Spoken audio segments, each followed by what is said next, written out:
Experience the world's most legendary racing events with iRacing.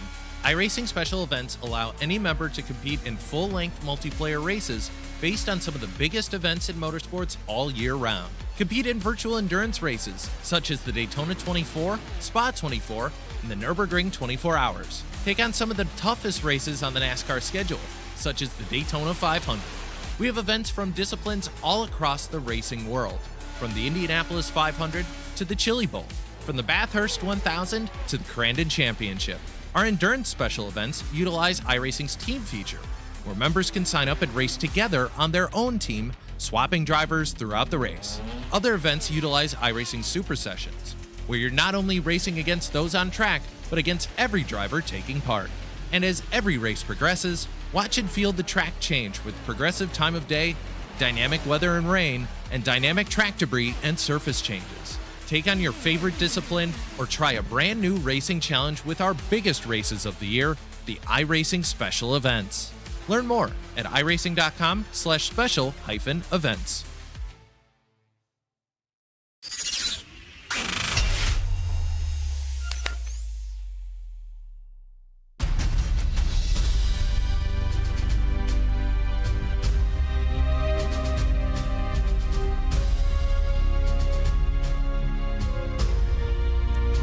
Tonight, Charlotte Motor Speedway plays home to the next event on the iRacing special event calendar. Welcome in to the World 600 here on the iRacing Esports Network. Welcome into tonight's coverage here across the iRacing Esports channels and the RaceSpot TV channels as well. I am Derek Watson, sitting next to Ron Mons, and Ron, here we are.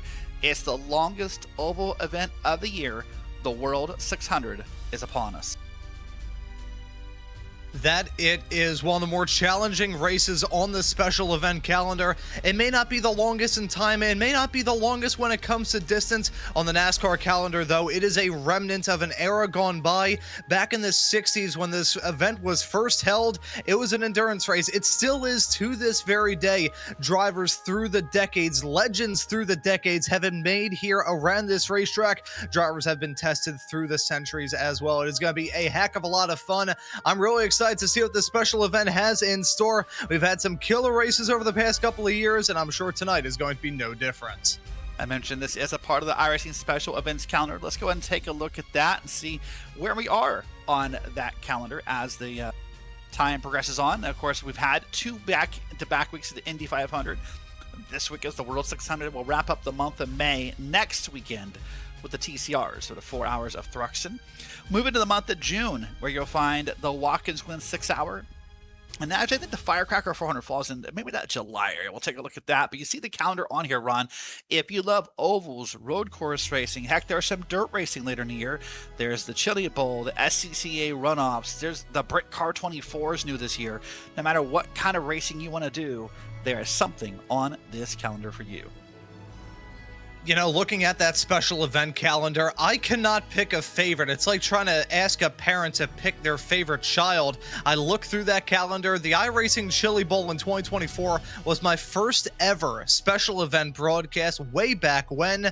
I also look at the SCCA National Championship runoffs. I've been a member of the SCCA for over 10 years now. I'm always a fan of the road course stuff. I've been able to do some amazing action here on the special events, but here at the World 600, just the shadow events to the Indy 500 as well. We've had a lot of good racing here in the month of May for the special events, and this is going to be definitely a unique challenge and a lot different compared to the races at Indy. Yeah, the race format is very unique in itself. 600 miles, 400 laps here. We'll have we'll up 37 cars. I feel pretty confident in saying that. 13 sets of tires on this car, 12 plus the one you start with. We think the max fuel run is about 60 to 62 laps. So we're thinking we'll need about 6 or 7 pit stops if it went green the whole way. They'll be qualifying here in the session. Of course, 4 course yellows and lucky dogs are on. This is a NASCAR series race, the World 600. 3 green white checkers are available to us. So Ron, very quintessential NASCAR. The World 600, of course, running this weekend in real life. And we and iRacing get our chance to do it this weekend. And listen, if you want to do this event, by the way, we're not done. There is still 2 more tomorrow and 2 more on Sunday. You can still win this marquee event. And it always feels good to get the job done at Charlotte. I talked a little bit about the pedigree surrounding this oval. Some of the most iconic moments in the history of stock car racing have gone down here, from Dale Earnhardt's pass in the grass many, many moons ago. The list goes on of the stories around this racetrack. And even in the sim, we've seen some amazing moments, including the finish to last year's World 600. Well, you said a few moments ago, Derek, before we went live, it was about 19 thousandths of a second at the end of 600 miles. That is absolute insanity. And good news, that driver at the top of your leaderboard right there, Christopher Hill, that's the man who did it. He beat Zach Novak to the line after about 4 hours of racing by a thousandth of a second, roughly. That's just how close it was. So qualifying still underway, about 2 minutes left here. See, about 12 names have qualified on the list so far. Here's Daniel Nanny, United States native, in a number 10 car. He's up at the top of the track here, Ron, and it's almost pulling a Larson line. Yeah, trying to run it up along the boards, keep the momentum rolling around these turns. It worked out well for him to jump his way up into 5th in this incredibly close and competitive qualifying session. 88 thousandths off of Wyatt Tinsley's pole speed at the current moment. Only 34 thousandths between your front row, and Nolan Hodgson, a driver that I've covered several times in the past, whether it be here in these Cup cars or even some O'Reilly's machinery. I know him to be a quick racer. Look at him in the number 20 car, currently qualified in 3rd. This field packed in like sardines at the moment. Somebody looking to break through in this qualifying session. Let's see if Sean Conklin, another driver I've gone to cover several times before, let's see if the 1 car may be able to do it. Yeah, Conklin's coming in the 1 car. Means he is the top I-rated car in the field. And his strength of field, he was over 6,000 tonight, Ron. So this is going to be a wild ride all night long. Conklin comes across at the line here. We'll see if we get a time on it. That may have been his warm-up lap based upon that time right there. I hope it was. So he'll come around. He'll rip the top. You know, when you mention that whole ripping the top to gain momentum, it feels like they're qualifying in the super speedway. Yeah, you know, it does. You got to keep that momentum rocking and rolling here at Charlotte. You know, you think of intermediate tracks and so-called cookie cutters. Well, this racetrack was the template for it. This was the original. This was the genesis of tracks like Atlanta, tracks like Texas, many others that have taken it before. Sean Conklin just jumped up to the pole there, able to beat Wyatt Tinsley. We'll have to see if anybody else may be able to set in some good lap times. Dylan Basin just did it there, jumps his way up into 6th, but Conklin grabbing the pole in the dying breath of this session. He'll get the job done. That's Conklin starting this race from the front. There you go. And qualifying is completed. That 2 minutes went by very fast. Now it's time to take a look at your starting grid for the World 600. We'll do them in 12. So I'll start off with Sean Conklin up on the pole at 28.631 next to Wyatt Tinsley. About a hundred of a second back. Christopher Hill, last year's winner, is back in P3 with Nolan Hodgson back in P4. Finnegan Myers and Dylan Bazin round out your top 6. Going back into 7th, you'll find Daniel Nanny with Matthew J. O'Brien back in P8 in the M&M's machine. The junior Bobarima is back in P9 with Ricky Heinen back in P10. P11, you'll find Seth the Merchant in that number 2 car. He is with Matt Press back in P12. Ron? And then looking from here, yeah, sorry, it caught me at the wrong time, taking a sip of water. Evan Say will start this race from P13, lucky spot P13. Octavio Rondaletto will start this race alongside him in 14th place. Paul Hill will be in 15th. Next to him will be Gabriel Pellegrino. It's Keegan Sobillo starting this race in 17th, next to Charles Wimbley there in P18. Andrew Navarro will be in 19th. Matt Lateral will start this race in 20th. Yuma Yao from Japan will be in 21st. Dylan Cardenas will be in 22nd. Ryan Dochette will be in 23rd with Joseph Galata running at your top 24. Moving back to P25, you'll find the pro driver Malik Ray next to Landon Kimmett in the 17 car. P27 is the 19 car, Joshua Lim next to Brandon Schmidt back there in P28. P29 is Brad M. Newman with that awkward colored car next to Abraham there in P30. Graham Boland's back in P31 with Jacob Brower back in P32. Maggie McGuire, the Boston native, in P33 with the 33 car, is next to Thomas Darius back in P34. Johnny Dressler, the United States native, is P35, and then Jose Solis Jr. is back in P36. And that is the look top to bottom at tonight's World 600 starting grid. All right, Ron. Everyone's taking their last big breath here. It sounds like a lot, and it is. 400 laps, 600 miles. How do you manage this?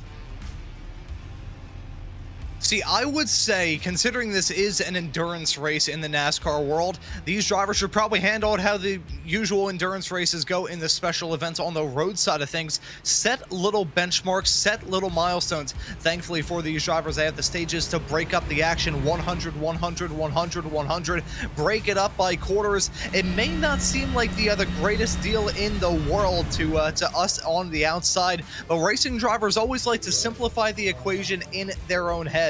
If they can break it up just segment by segment, that'll make it a lot easier to digest. It's like having a big old feast sat right in front of you at the dinner table. You're not going to eat it all in one big foul swoop. You need to nibble at it over time.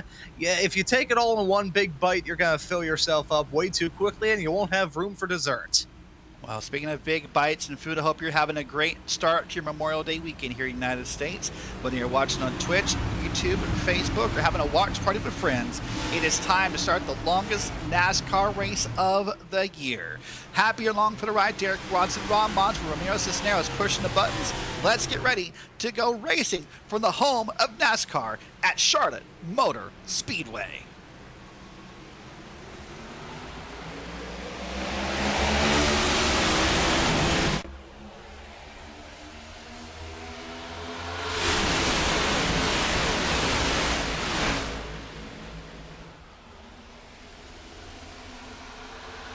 Out of turn two, and marching in back to the field. See all the cars lined up here. Now we're looking through line. Yeah, drivers already deciding to squabble up at the start of this race, but right now for your pole man of Sean Conklin, he's going to come around to lead the first lap, and it's still a little bit of anarchy behind. Drivers formation flying, trying to get the moves done, making the hay while the sun is still shining, as we see a black flag and a penalty as well for Wyatt Tinsley. That's going to gut the driver of the number 4 race before it even got started. Well, good news for him. It's an endurance race, so he'll have time to serve that and maybe make it back. We'll find out here. But up front, it's Conklin and Hill. They're just about 0.2 of a second apart right now, according to the timing tower. Hill is alert and aware and keeping honest as the race goes on. There's your black flag being served. It is that driver we talked about, Wyatt Tinsley, in that black car, number 4, all the way down that very slow crawl across pit road.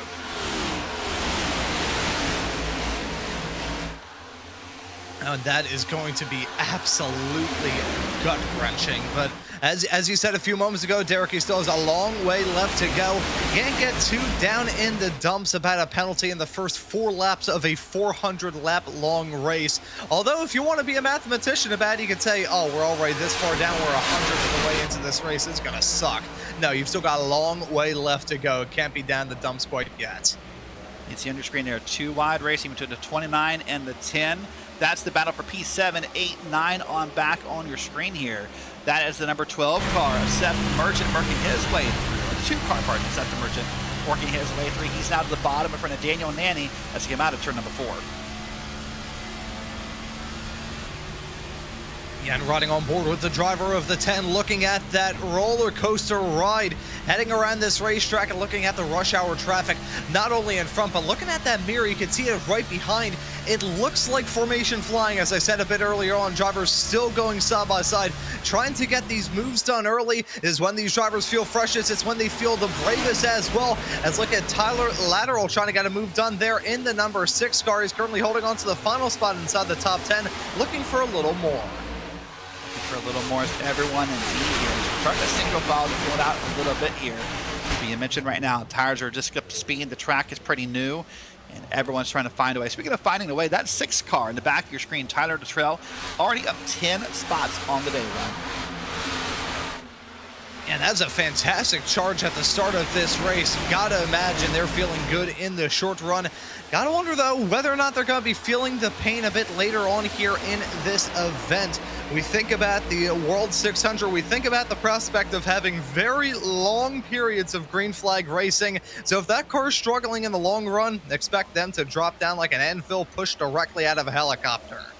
Yeah, we'll see what happens there. Now, looking back a little deeper in the field here, we see the 21 car and the 9 car racing side by side here. And that's going to be Paul Hill in the 21 and Octavio Rondaletto in the 9. They're side by side here up through this quad leg here, this dog leg oval.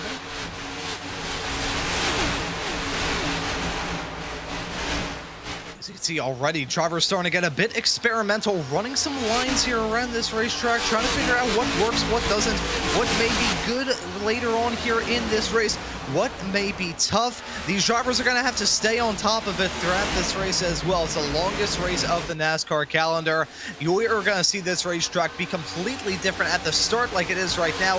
At the end, going to be completely unrecognizable. The only thing you'll be able to tell apart is just some of the painted lines around this racetrack, the designs on the walls, and that is it. This racetrack going to be totally different as we're already fanning out to 3 wide racing, heading off through 1 and 2. We got back to 2 wide racing out of the corner. And someone went ahead and gone on by. But you're right, this is a racetrack that's going to change throughout the night. Right now, it's bright, it's sunny, it's daytime. I'd say about the 2.5 hour mark, the lights are going to come on. The temps are going to cool off. The grip's going to come in. It'll be a much different racetrack. And this is an open setup race, Ron. These drivers have a chance every pit stop to make some changes to these cars to help fight those conditions.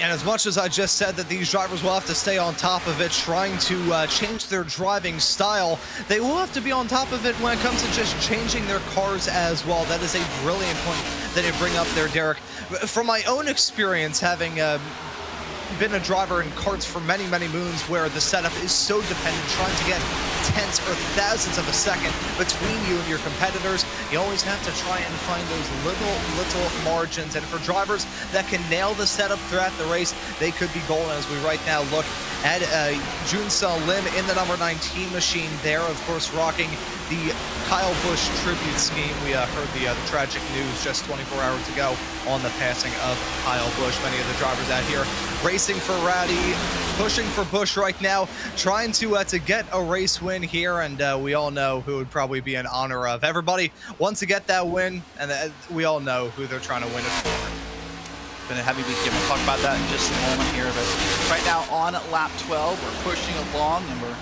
again mostly single file here. Ron, you see some cars kind of up and down the track. Well, this is single file. It's not a single group racetrack. It's a racetrack that you can see here.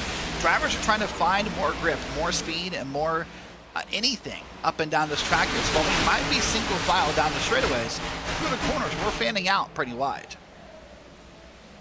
Yeah, no, Charlotte is one of those tracks that has aged like a fine wine as time has come along.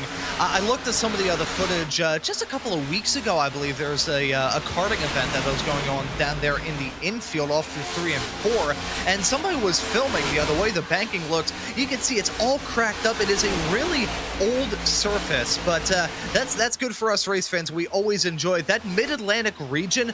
Really good for ovals. We think, of course, about the aging that the new version of Atlanta has undergone over the past couple of years. That racetrack's starting to age like a fine wine, just like Charlotte has done over the past couple of decades. These next-gen cars, ever since they were introduced back in 2022, have taken to this track like a duck to water. Now, granted, that isn't something that you could say about a lot of racetracks in the next-gen era, but here at Charlotte, it is pretty much bread and butter. I would agree with that. Now, listen, you brought it up a second ago, and I want to take a second to talk about, today and this week in the NASCAR world and the Rowdy Nation are mourning a loss that seems unimaginable. Yesterday, after being hospitalized with a sudden illness, Kyle Busch sadly passed away at the age of 41. Survived by his wife Samantha, his 2 children, Brexton and Lennox, and of course his brother, former NASCAR Series champion Kurt Busch, Kyle left an impact on the world of NASCAR and motorsports upon millions and millions of fans for nearly a quarter of a century. While at times, Kyle could be a polarizing figure in NASCAR regarding loving or hating him, one thing was for sure, everyone knew he had the talent and the skill to win, and boy did he ever. 63 wins in the Cup Series alone, along with 2 NASCAR Cup Series championships. You would think surely that would make him a first ballot Hall of Famer, right? Then you add in the fact that he's an all-time wins leader in both the O'Reilly Series and the Craftsman's Truck Series, and that should surely seal the deal. While today, the number 8 was suspended by RCR in honor of Kyle Busch, tonight we will sit silent on lap 18, representing the car number of the famous M&M's Toyota Camry that he drove to both of his NASCAR Cup championships. Kyle Busch passed away far too young at the age of 41.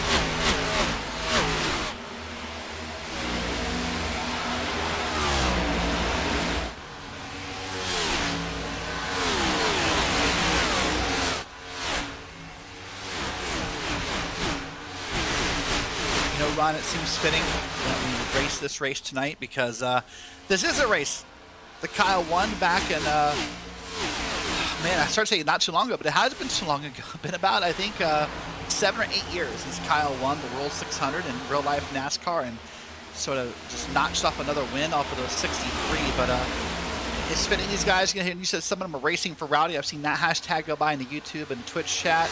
There's been all kinds of just comments, memories, love shared, and I'm sure it'll be happening throughout the night across our social media platforms. And just last night, kind of compacting my thoughts on it all of what has been a pretty tragic month of May, just period, in the world of motorsports. As we started off the month with the loss of Alex Zanardi, the past IndyCar champion, of course, a star in American automobile racing throughout most of the 90s, as well as being an inspiration for many globally after a pretty severe injury where he lost both of his legs in 2001. Just kind of reflecting on the tragic news that we have been unfortunately hit with just over the past couple of months in the racing world as well, including the loss of Greg Biffle at the start of this year. A statement that always rung true to me is a comment and a quote from Ernest Hemingway saying, "Every man has 2 deaths, when he's buried in the ground and the last time someone says his name." In some ways, men can be immortal, and I think Kyle Busch will be one. He will be talked about for as long as stock car racing is still around here in the globe. He is, at such a young age as well, cemented himself as a legend of motorsports. And as somebody who, in all transparency, folks, didn't really like him behind the wheel as he got into the world of NASCAR, his presence is going to be sorely missed in the NASCAR world, and certainly a somber weekend down in Charlotte. And just in the world of motorsports, period, it was just devastating news to hear that about 24 hours ago. But we race in his memory, and we've got a pretty darn good race. That's the best tribute we can give, have an exciting race to honor such an amazing driver, an amazing person as well. And of course, an amazing tribute today by NASCAR with qualifying rained out for the 600 this weekend. NASCAR, I saw somewhere, was going to make Kyle the honorary pole sitter to the race on Sunday. So that's a classy move and a great tribute as well. Well, back to the track here. Evan Say is up 2 spots to be sitting up here in P11, racing side by side here with Finnegan, Meyer, Seth DeMerchant, and others here. And that's the beauty of what we do in iRacing. We have eNASCAR, Coca-Cola iRacing Series drivers in here. We have drivers maybe doing their first special event in here. If you have the iRating to be in this event, as we're 3 wide right here, you can be in here racing with the pros, rubbing elbows, just like that. Yeah, and these drivers giving us one heck of a battle right now. This is just outside of the top 10. You can see the number 9 involved in there, as he was kind of the Pied Piper of this little pack as the drivers start to squabble up. The other 10 of Seth DeMerchant got a fantastic view of that battle in his rear view mirror, and also got a view of this fight going on a little bit farther up the road. That's Joseph Galata and Ricky Heinen that are battling right now. That's for 7th and 8th on the road right now. Although he said a few moments ago there, Derek, that these drivers were starting to get a bit single file, and we weren't seeing as much side-by-side racing as we saw towards the beginning. Good point that he raised at the time. These drivers are all running various different lines. I don't think you could get two drivers out there on the racetrack that are running exactly the same tire tracks. No, definitely not, especially through the corners. You're going to find them as kind of off kilter. And right here, there's Dylan Bazing going to the bottom in P6. He's trying to run down Graham Bolin up in P5. There's different lines being run here. Just maybe trying to find some clean air, maybe trying to find some grip or what have you. Lots going on at the moment. Yeah, a lot up in the air as we're already past the first quarter of the first quarter here of this race. You know how I said that drivers like to simplify things? Even us as broadcasters, we usually like to simplify that. I see 25 laps and thinking, oh yeah, 25 laps already through the first quarter of the first 100 laps, and then I realize that we're breaking it up. Well, that'd be a 16th of this race completed so far. Commentator math, that's really nice, huh? Yeah, see, the way that I like to think about it, it's like an old, back when we were all in school, it's like an old pizza day, whenever you get like a very thin sliver of pizza on those glorious days back in school, a 16th of the slice of the pie. So, hey, we've already had one slice of whimsical pizza. Let's see what the other 15 have in store. You know, but it's funny you bring it up, though, Ryan, because I think as a driver, that's what drivers do in their head sometimes as well to help cope with these long races. That you do find some kind of markers in your head. You start counting them off, whether it be quarters or halves or 10% maybe. We're not too far from, you know, being 10% done if we can get to lap 40 here. As we're watching an amazing battle for P4. This is Graham Bolin, Nolan Hodgson's up there, Joseph Collada's back in P6.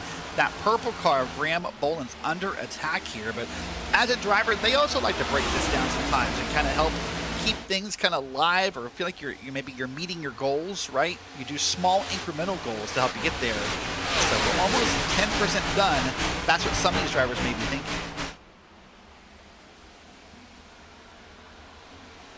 Yeah, for drivers both in the sim and in real life, you do have to have that kind of dangling carrot in front of these drivers to keep them motivated, keep them going, keep them rocking and rolling. Although I will say, I think this field is thoroughly motivated right now, and certainly in the case of the 6 of Tyler Latterell, he is currently holding on to P3, a disgusting amount of spots gained since the drop of the green flag for that driver of the number 6 machine. We talked about him being on the charge a bit earlier on in this race, and that's certainly ringing true.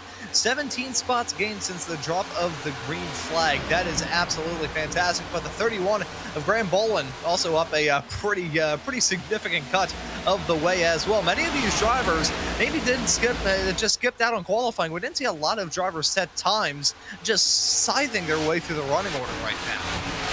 So let me ask you this. As we're going to watch here the race start again, and we're going to see possibly what happened to Wyatt Tinsley here. And maybe just a jump start may have been why we're watching this race start again, but yep, there he goes. I had a question and I lost it in my head, so I'll come back to it a little bit here as we're watching the replay and we're watching the live race down the bottom of your screen. Yeah, there's a 4 car in the bottom. And there's other cars down through the field. Ooh, a little bit of contact almost through 3 and 4. Graham Bolin. And you see a big checkup on the bottom here. So lots of movement happened in that first lap. So I was going to ask you, Ron, as a driver, if you are someone, look at Graham Bolin, by the way, up 27 spots in that purple car right there to the left of your screen. The question I have, though, is when you do that as a driver, are you concerned, right? Are you concerned maybe you burn up your stuff? Are you concerned that you kind of need a caution soon to kind of, equalize this field so you can get new tires? I would think if you're up 27 spots, you had to have burned something up. I think it really just depends. It's a driver-by-driver sort of deal. If you are locked in enough, you will ignore everything going on around you. I know whenever I'm trying to get work done at my desk, if I am locked in enough, I will be able to go like a full, 8 to 9 hours without needing to use the restroom. Now, maybe that's down to the fact that I'm just very poorly hydrated. That could be it as well.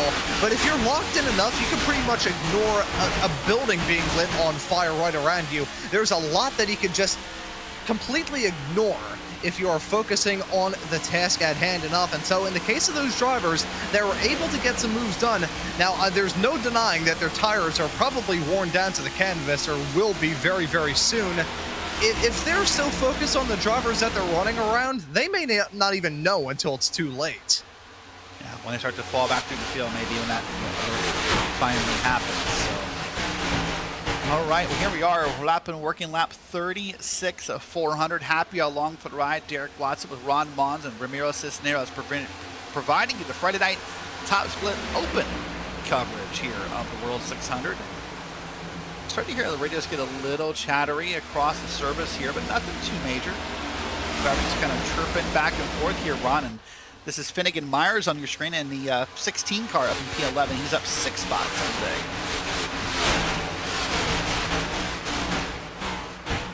And so while some drivers that we have talked about have been on an upward swing, other drivers have started to fall back a bit. But again, we talk about how things change here in this race.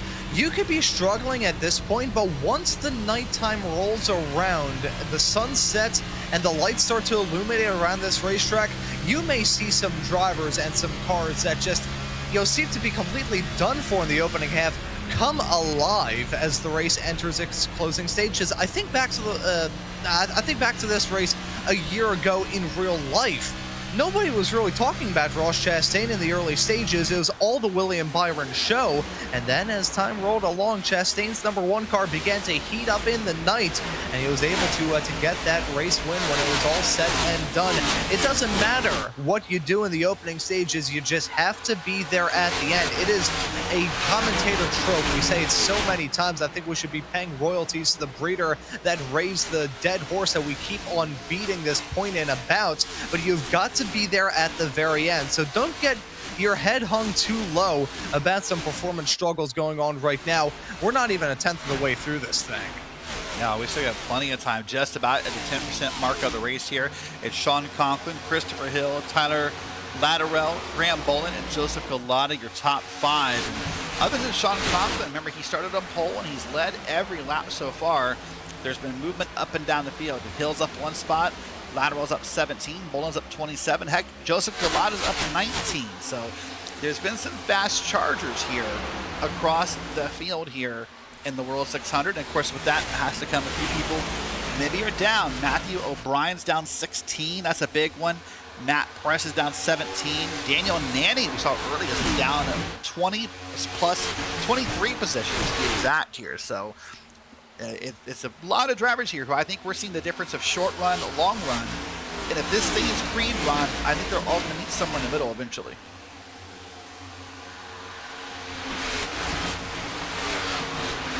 Yeah, now one of the things that always stands out to me whenever I get the opportunity to cover a race like this is the strategy options that are presented towards these drivers. Now, many of the drivers that we have here in this event have some pretty big teams around them, either teams that they just compete with in other leagues, other championships, whatever it may be. But many of them do have some help in terms of doing well here in these races. It's an iRacing special event. Anybody can compete if they have a high enough iRating. However, many of these drivers that have the resources, they're going to try and use it. They're going to try and put their best foot forward and have a lot of people working behind the scenes to try and crunch the numbers and run it as well as they can throughout this race. So when we get lost up in the strategy discussion, that's when it gets taken out of the driver's hands just a little bit, and it starts to kind of go into slightly murky territory of people that we cannot see, people that we cannot hear. We don't know exactly who is in the corner helping these drivers out in the arena. But right now, we know that they're struggling. That was a big wall whack there from Finnegan Myers, I believe that was in the 16. Yeah, big wall hit indeed. If you're watching from the back of Nolan Hodgson. By the way, you said iRating. I think you meant safety rating. As long as they have a high safety rating, that C-class license, or a D 4.0 technically, they can race the events. And I want to walk you through it. Because listen, there's rumors at Charlotte this weekend there being rain on Saturday and Sunday. You might have plenty of time to race this weekend. So let's walk you through the schedule. There are 3 more fixed races for the World 600 this weekend. If you're an early bird, 5 a.m. Eastern, Saturday morning, probably about 5 hours after we go off the air tonight, there'll be another running of the fixed version of this race, along with at noon Eastern on Saturday, there will be a running of this race, and then we'll conclude that Sunday nights at 9 p.m. Eastern. There will be the last fixed version of the World 600. If you let the open setups, you have one more shot at this Sunday morning at 10 a.m. Eastern. You can log in and try your shot at the Coke 600. Of course, Sunday, of course, the trifecta. Well, hopefully, if the rain cooperates in 2 of the 3 cities, Ron, the trifecta of racing. Of course, you have Monaco in the morning, you have the Indy 500, and then the Coke 600 in real life. So, but I keep bringing this pesky word of rain throughout the weekend. It might rain in Indianapolis. It might rain in Charlotte.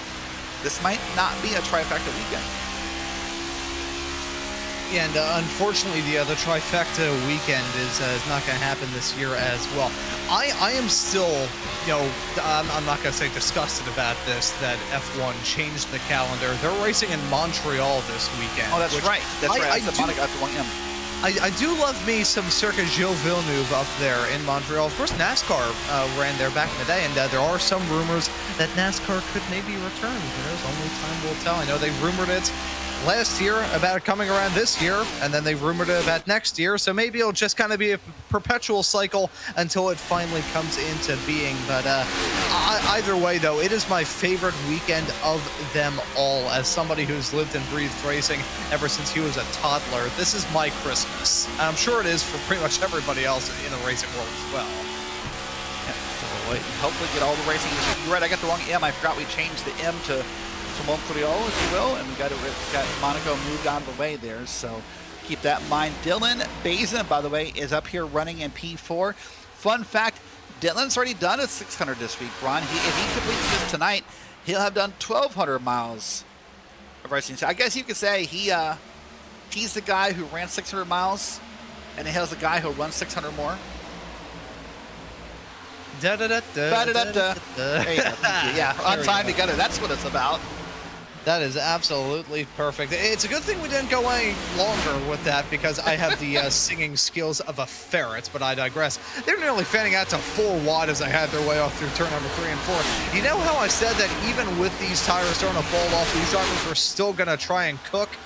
Yeah, we're seeing that get put on full display. These drivers are not lifting their foot off the gas.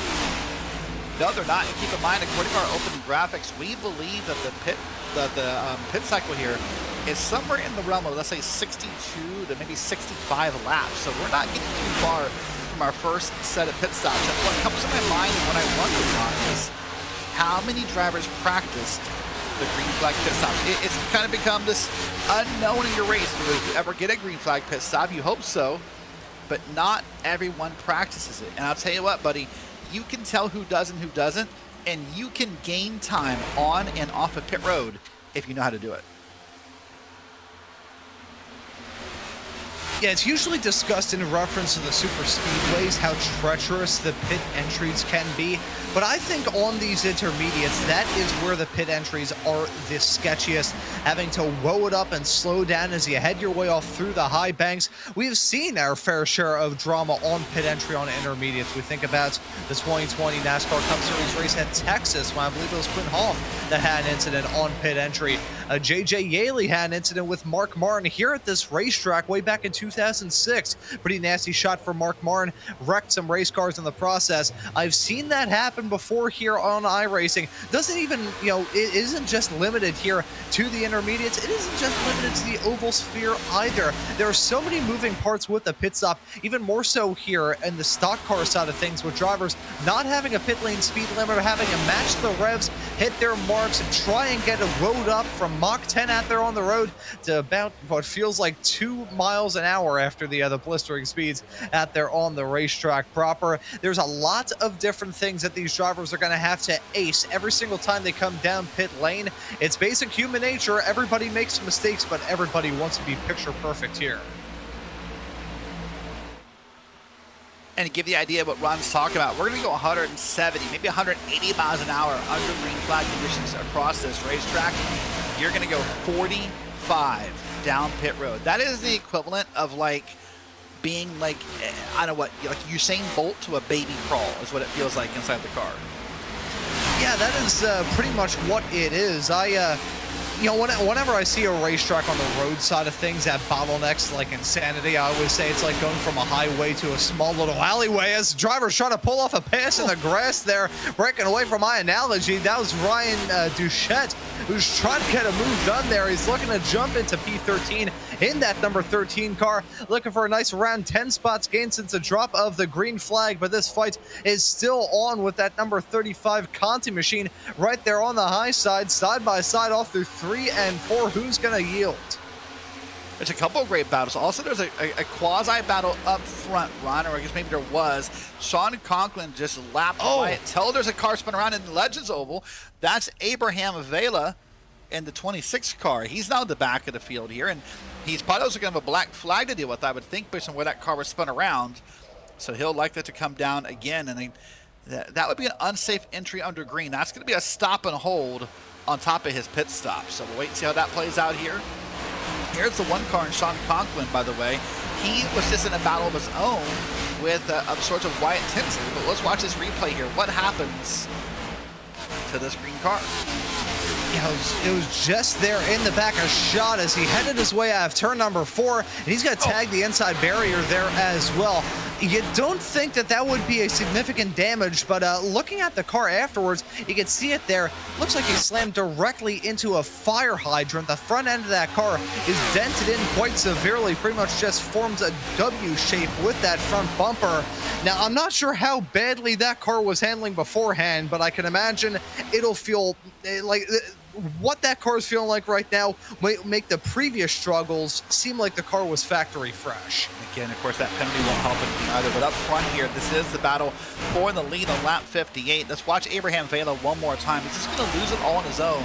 Maybe got a little pedal happy, just kind of lost it. And what I noticed in his replay run, and I would get your perspective as a driver, these wheels never stop spinning. I thought in my head, had he stopped gassing up the car, he probably could have kept it off a pit road and avoided that penalty. Wasn't going to avoid maybe hitting the wall, but maybe could have avoided the penalty after. But up front, again, this is the battle for the lead. Conklin and Hill. That margin right there, that is the margin we finished. That's more than the margin we finished the race with last year. Cut that about 1/10 of that margin. That's how little Hill won by last year. He's about to take the lead.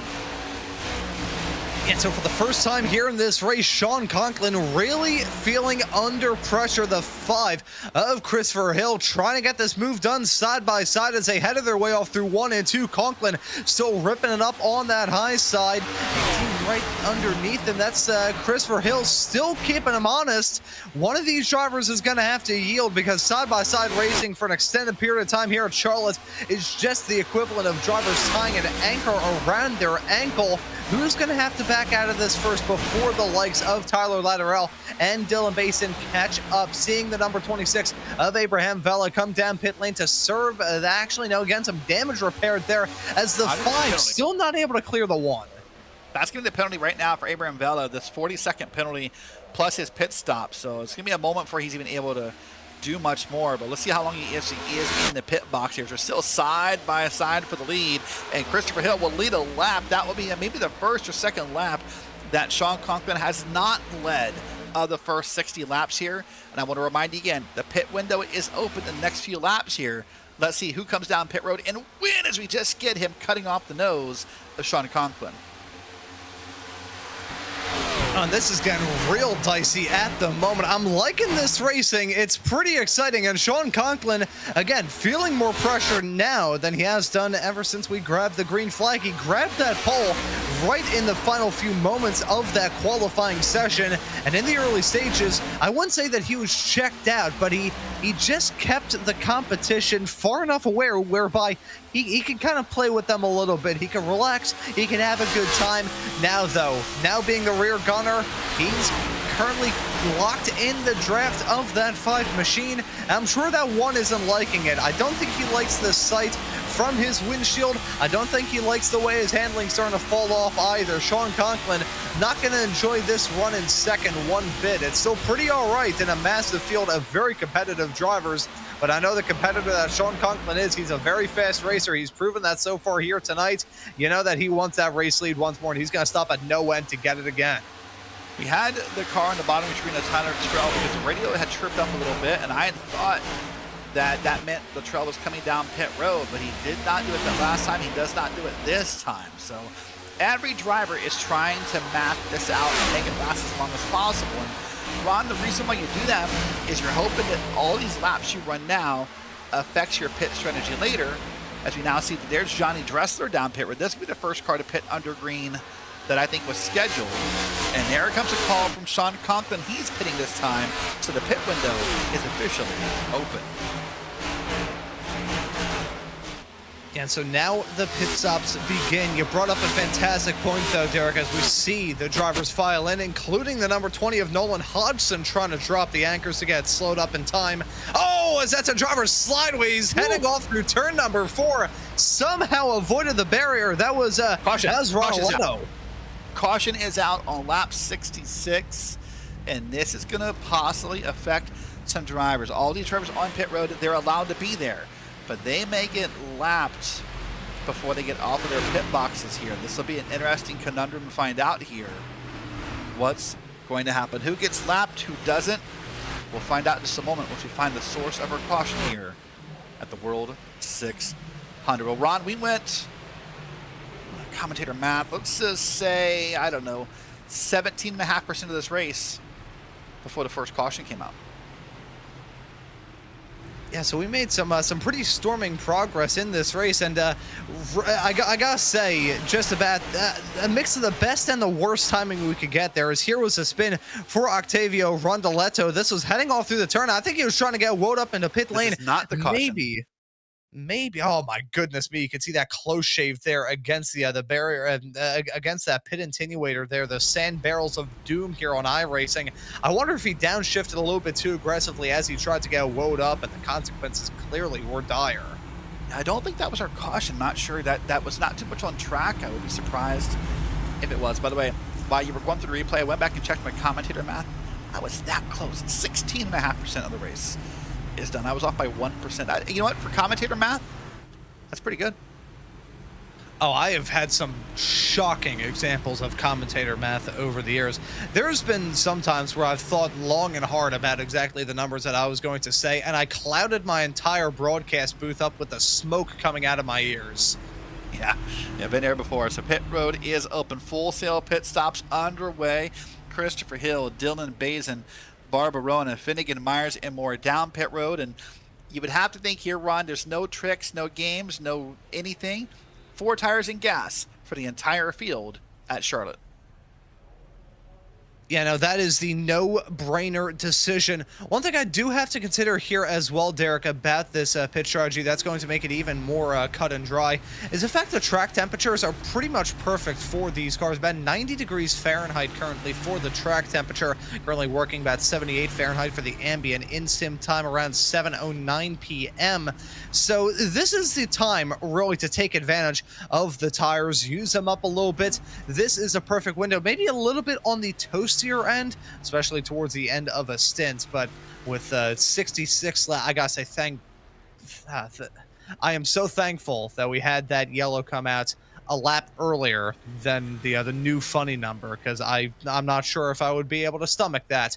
But because of the fact that we're so far along in this race, everybody needs to come down pit lane for tires. If they want to restart this race skating around the track like a declawed cat attempting to climb up an igloo, more power to them. But I won't be surprised if they end up backwards in a wall not too long later.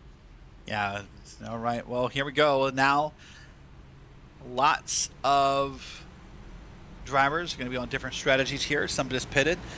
So as we reset the field here, remember we started with 36 drivers. 33 still on the lead lap. I'm showing Jacob Brower, Wyatt Tinsley, and Daniel Nanny 1 or more laps down as the pace car comes around. Lights are off here. So, Ron, that was an incredibly long first run by our standards. I think a lot of drivers learned some things. We saw some drivers charge to the field. We saw some drivers fall back to the field. How do you react to what you learned? What do you fix here? Let's say if you did fall back, what do you do here? And again, I feel like it is a driver by driver sort of deal. I'm sure there are some setup changes being brought in. I mentioned the track temperatures teetering around the low 90s, nearly into the 80s at this point. It actually is 88 degrees Fahrenheit, this caution period, causing the track to cool down a heck of a lot. This track is far different than it was a matter of 69 laps ago. Break out the funnies right there.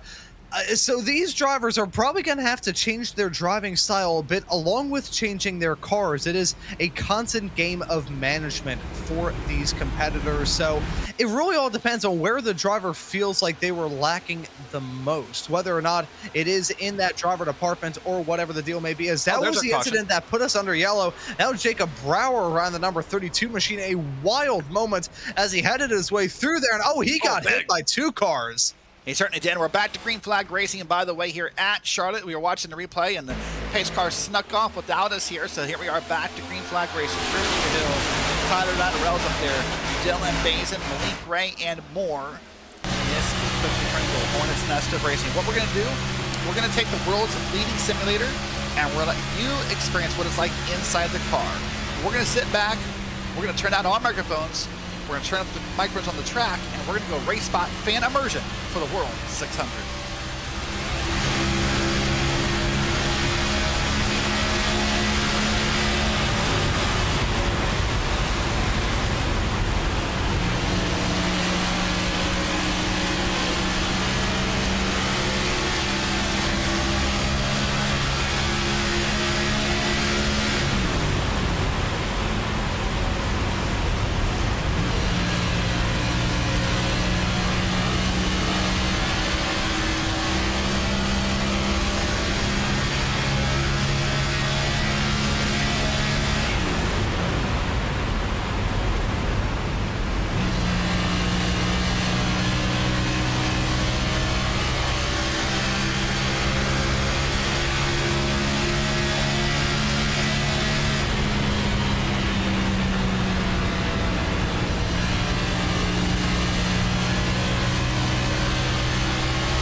Was Race Spot fan immersion here on the iRacing Esports Network. Derek Watson, Ron Mons with Ramiro Cisneros pushing the buttons, making us look and sound good down in that production booth. Ron, here we are.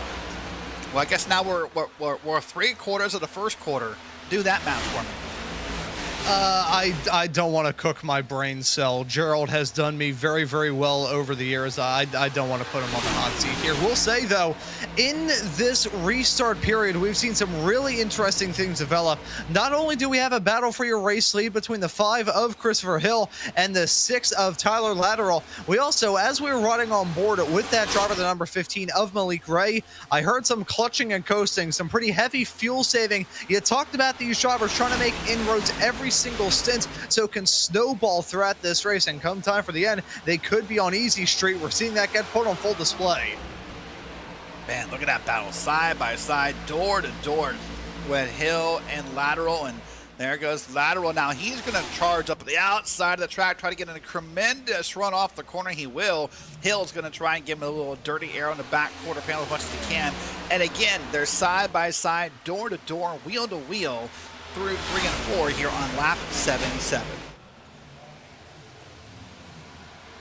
Yeah, Yeah, I can just hear a little bit of it going on there as they're still squabbling up.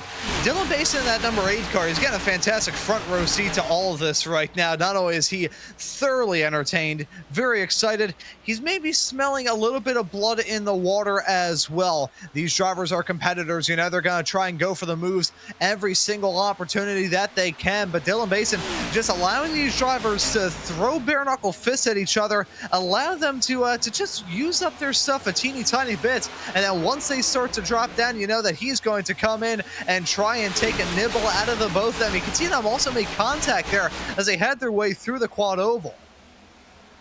An incredible run happening here, and you see the car in the back in P3. Keep that car in mind. That's still in the base. Now I'm going to correct what I said earlier, Ron. Earlier I said he ran a 600 earlier this week on Wednesday night at the 9 p.m. time slot, and that was true. What I left out, he won that time slot. So Dylan Basin already has a win under his belt.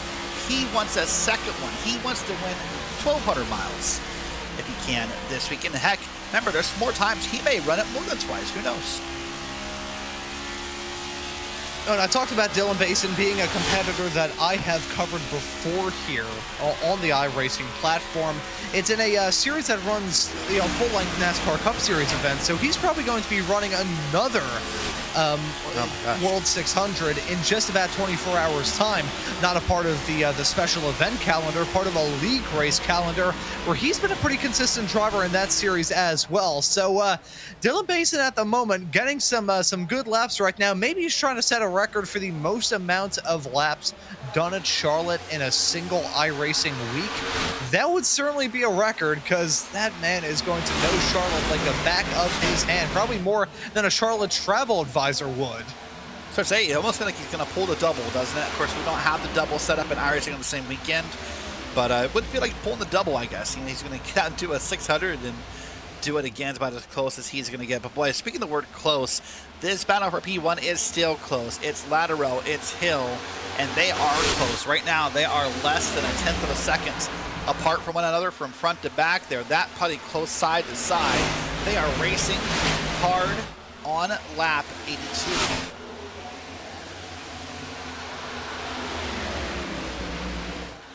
Yeah, and ever since we got that restart, these two have been almost inseparable. They're stuck together with super glue. They seem to be running pretty strong as well, and neither of them are interested in backing out quite yet. We'll say, though, I am a bit surprised that Dylan Basin hasn't mounted at least a glossary look at maybe applying some pressure to these drivers. He's just been there, lurking in their rearview mirrors, slightly ominously. It's just like seeing a shadowy windmill off into the distance. That's pretty much what we've got right now with that number 8 machine. He is looming ominously over those racers. We can call him the Scarecrow for your top two. Make contact, big time attitude. Wow, this is getting scary, and there comes Dylan Basin. He's going to get a run out of this. Graham Boland's going to get up there. Heck, Barbara Roman 5 is going to get up there. This is going to become a very big battle. Here's the pass now on Christopher Hill by Dylan Basin. Basin's out up to P2.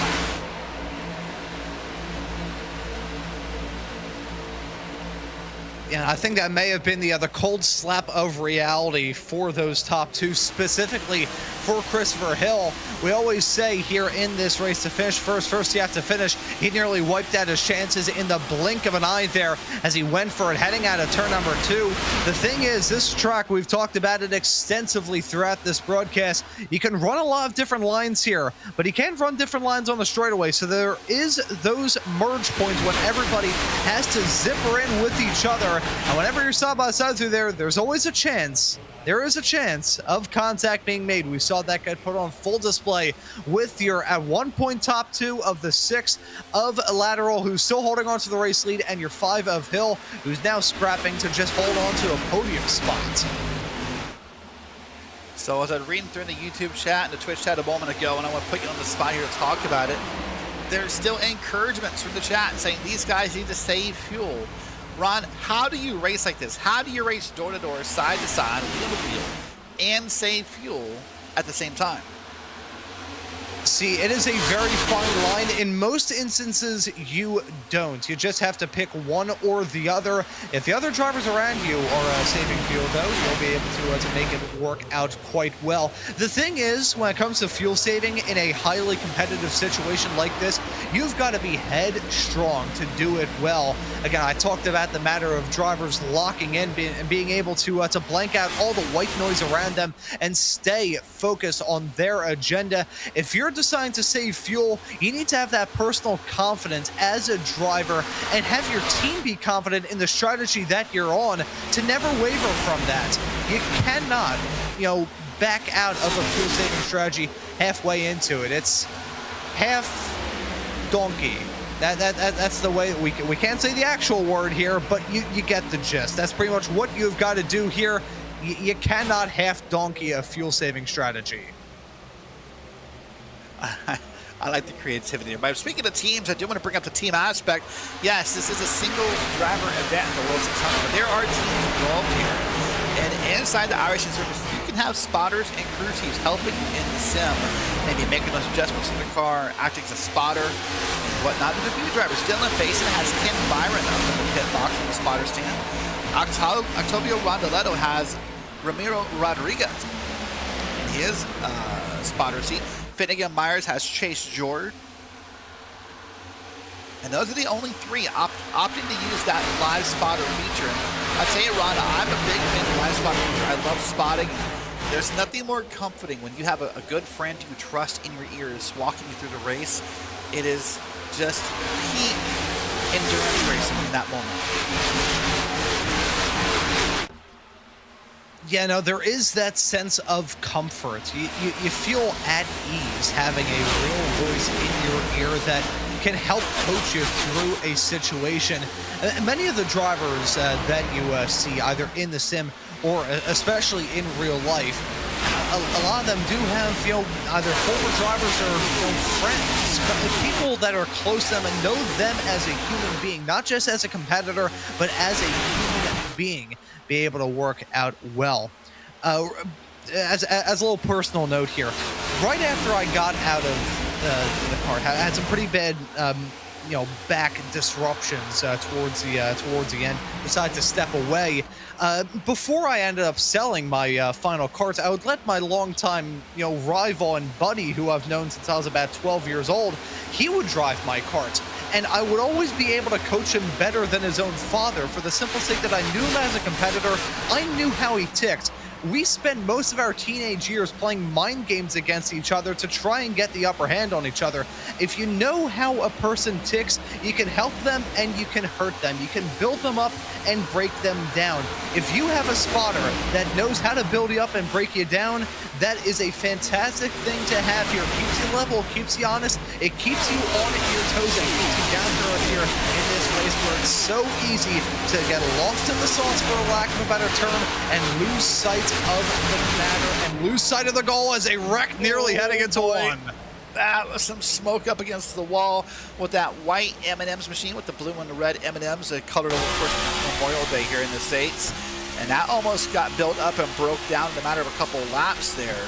As now we're watching Joseph Goleta. He's now back to I think 21 on the grid here. Is going back and forth here.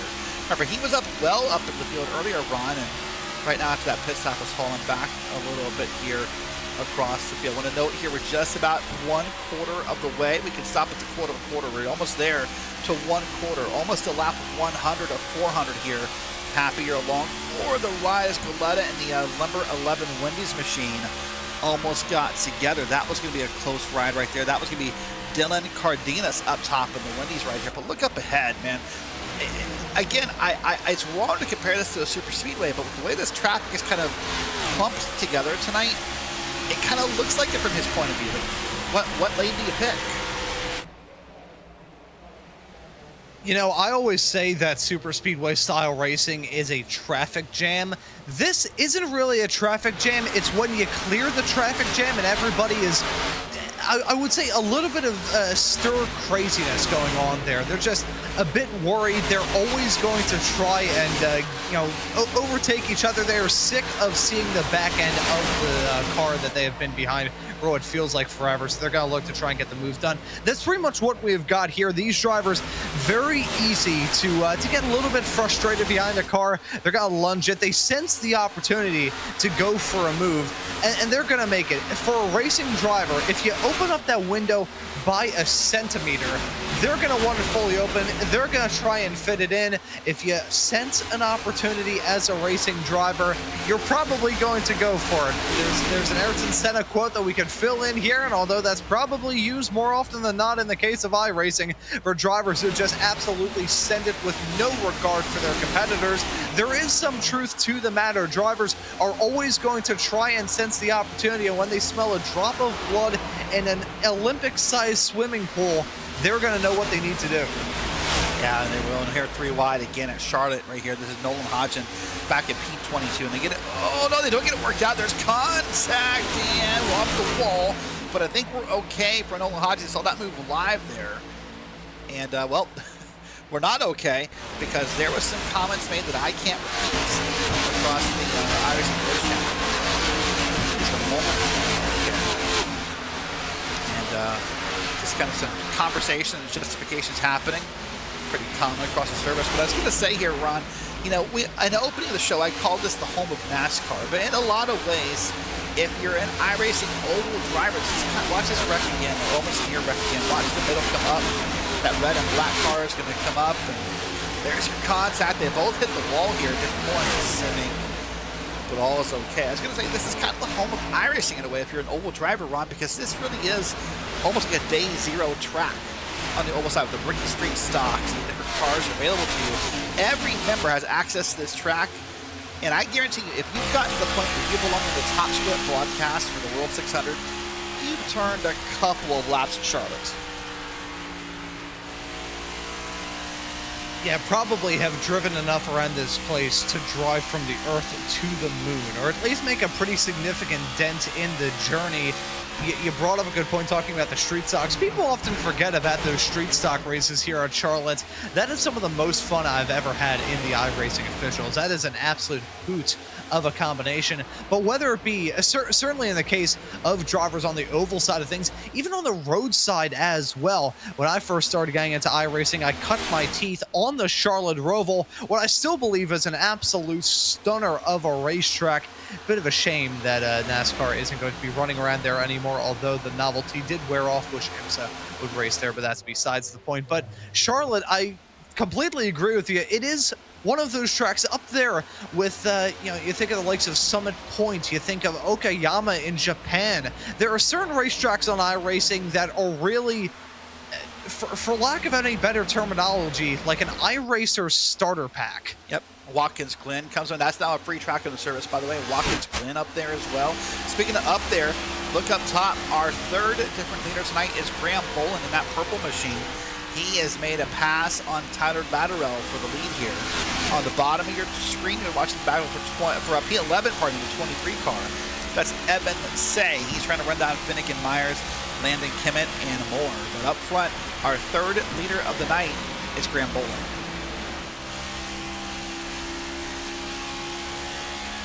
Yeah, so that 31 completing the charge. We took a look at some of the replays of the initial start earlier on in the show, and we saw that 31 mired off in the middle of insanity in the lower mid-pack, really at the back of the pack here at the start of this race. Your current race leader, your current top two, shall we say, I think that's probably a better way to cut it. Your current top two here in this race combined for 48 positions gained, which, considering there's only 36 cars, that is really saying something. Boland, your leader, 30 spots gained since the drop of the green flag. Madness for that 31, and we thought that pace was going to be short-lived. We thought that it was a case of Icarus flying too close to the sun, melting his wax wings, and then crashing into the ocean. No, he is still flying high like an eagle and holding on to that race lead. Not comfortably, as it's only a 10th and a half between himself and second, and not too far away from second to third, but he's still holding on to that race lead. That 31 car is quick. And they were offset 3 wide right there. That last set of corners, each of them kind of picked a lane, sort of like that, almost like we call the old Mighty Ducks flying V. I know they were missing a couple cars there to make the whole V, but kind of reminded me of like the whole Ducks fly together thing there. They were doing the pose there through the corners. Now working lap of 107 here at Charlotte Motor Speedway. And the World 600 is definitely now over 25% complete, making a great pace here.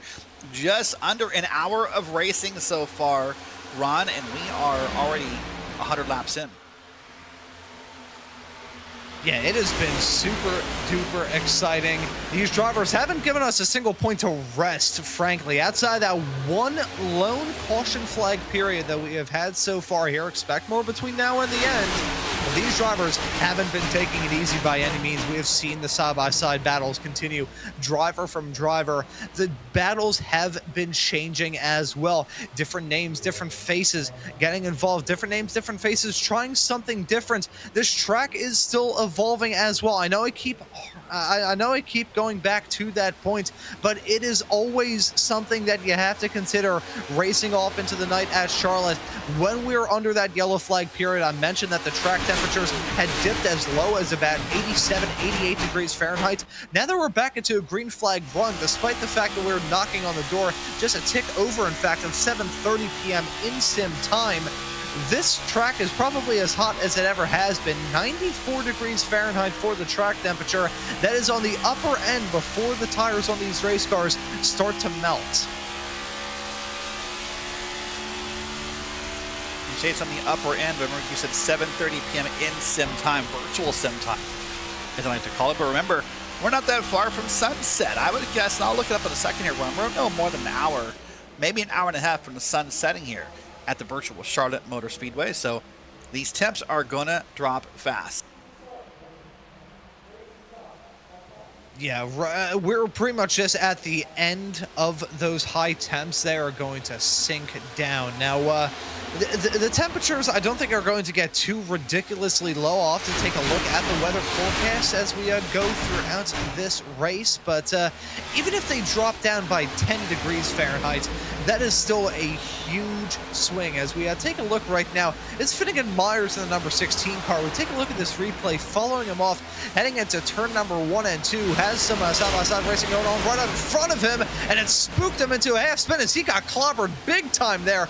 Very lucky that didn't bring out a yellow. iRacing automatically throwing these cautions, usually for when the driver is stopped above the apron. If they're below the apron, it's fine. That's a driver spun off through 1 and 2.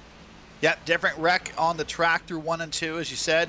Now the caution's out. We were about, I was going to say, maybe 15 laps from your next set of green flag pit stops, Ron. So this will probably go ahead and take care of those. But caution is out for the second time in the World 600. Yeah, now I gotta wonder, for the drivers that were doing a bit of fuel saving during that green flag run, how is this going to work out for them? Not gonna be able to get the stint length, because again, we talk about the tires, how hot the track temperatures are at the moment, the way this racetrack is point blank period, even though it is covered by pretty much entirely shade, especially all through turn number 1 and 2, it will still chew up and spit out a set of tires on a racing car. So you cannot run to the end of your stint. So right now, these drivers may consider an alternate approach, a very, very short stop, being able to get the tires and take whatever fuel they need. As we see the 30 of Ricky Heinen stopped, well, not stopped, but grinding against the wall through 3 and 4 with the front left tire completely broken off of that car. But I think we're going to see those drivers who are doing a bit of fuel saving try and cut a very short run down pit lane. That would be my theory, but again, it is a theory coming out of me. Watch it age like milk in the Nevada sun in about 5 seconds time. Ooh, that looks pretty gross right there. So here is a couple cars to look at up front. Is leaders going around pit road. On the top of your screen is Ricky Heinen. You see some damage to the front of that car there. Meanwhile, on the bottom screen, full sail pit stops. Pit road is open. It's going to get busy here. Everyone down pit road. And while this might affect the number of stops or the strategy we all had in mind, everyone knows it's time to get gas and tires. Yeah, take the tires and fuel. Use this yellow as an opportunity. We talked about the worries of the green flag pit stops. These drivers haven't had to slay that beast quite yet. Not going to rule it out between now and the end, but these drivers will be happy to at least deal with it slightly less so than they thought they may have had to worry about. As you can see, some drivers up on the jacks. Cars bouncing up and down. Who's going to come out with the race lead there? Looks like the 5 of Christopher Hill, your reigning event winner here in the iRacing World 600, going to exit out in front. Led this race a little bit earlier on and cuts a short stop to come out with the lead. That short stop will be something to look at later and see how that works out. Is it just a faster pit stop, or was it less tires or less gas? We'll wait and find out here. As pit stops are wrapping up, we're going to step aside for a moment here on the World 600. We will be back before the green flag flies. You will not miss anything here on the iRacing Esports Network. Back with you in a moment for the World 600. Experience the world's most legendary racing events with iRacing. iRacing special events allow any member to compete in full-length multiplayer races based on some of the biggest events in motorsports all year round. Compete in virtual endurance races, such as the Daytona 24, Spa 24, and the Nürburgring 24 Hours. Take on some of the toughest races on the NASCAR schedule, such as the Daytona 500. We have events from disciplines all across the racing world, from the Indianapolis 500 to the Chili Bowl, from the Bathurst 1000 to the Crandon Championship. Our endurance special events utilize iRacing's team feature, where members can sign up and race together on their own team, swapping drivers throughout the race. Other events utilize iRacing Super Sessions, where you're not only racing against those on track, but against every driver taking part. And as every race progresses, watch and feel the track change with progressive time of day, dynamic weather and rain, and dynamic track debris and surface changes. Take on your favorite discipline or try a brand new racing challenge with our biggest races of the year, the iRacing Special Events. Learn more at iracing.com/special-events.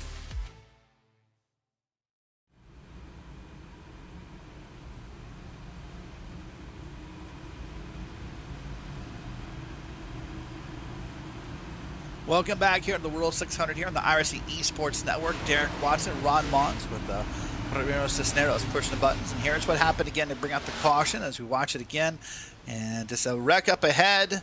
There's the contact. Cars go 1, 2, I think 3 cars involved. Ricky Hyman got possibly the worst end of it with that car contact, but that's what brought the caution out. With Finnegan Myers now out of the race here of the World 600. Cars are lined up. You see the pace cars down the bottom of your screen. Well, let's get ready to go back to green flag racing at Charlotte Motor Speedway. And a big jump for Christopher Hill. Fantastic restart for your leader, as behind you keep an eye on that number 8 machine of Dylan Basin. Was running consistently behind the top 2 in that last stint of the race. I think he's going to look to try and make some inroads. Already a winner here in the World 600 this year on iRacing. Going to look to try and get his second. He knows this racetrack like the back of his hand. You know he's going to pounce, but right now he has a driver pouncing on him. He's side by side with the 2. There, by the way, is Ricky Hines still. You see that time on pit road, still trying to get all that damage fixed. Possibly some really bad damage done to the front end of that car here. As we're back under green flag conditions, it's Hill. It's Andrew Seth the Merchant second. Andrew Navarro is back in P3.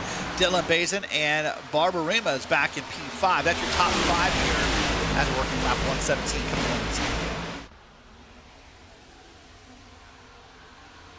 Yeah, and in the previous stint of the race, I talked about new names and faces appearing in these battles as time rolls along. We're seeing that once more. Some of the names that we have in our top 5, names that we haven't talked about before, the likes of 4th place runner J.R. Bermena, as well as Andrew Navarro in that number 3 machine. We haven't really talked about those drivers so far here in this race. We've talked a little bit about Seth Dimension running in 2nd right now. We've certainly talked about your reigning iRacing World 600 winner of Christopher Hill, at least with the broadcasted split. He was able to get the job done just barely 1 year ago. Dylan Basin's been quick in this race. Malik Ray, we saw him doing some pretty big fuel saving earlier on. Gotta wonder what he has up his sleeve a bit later on. And of course, he's running right in front of your pole man of Sean Conklin, who after coming in for a stop, green flag stop at that, right before the first yellow of this race, he's now looking to pounds. He's holding on to his spot inside the top 10. Once again, looking for more. More indeed. By the way, kind of a race recap here. Remember, we started with 36 cars on the grid run. 30 of them are still on the lead lap, and the last I looked, 33 of them are still running in this race. Finnegan Myers and Abraham Vela, I believe, are out of the race. We're going to start having some long pit stops here down pit road. So a good number of cars here. Again, only 2 cautions so far in the first 120 laps. So lots of great racing happening. Up front, it's Hill. It's the Merchant. It's all the drivers up here racing side by side. There's a Logitech G, Christopher Hill up at the front of the field. And there is a car way up top. That's the 14 of Joseph Galata. He has been up and down the field today. Yeah, he has truly been up and down like Otis Elevator. Gotta wonder whether he's trying to time this out well to end off on a high note, but that 14 car definitely been a little bit, for lack of any better terminology, streaky here in this race.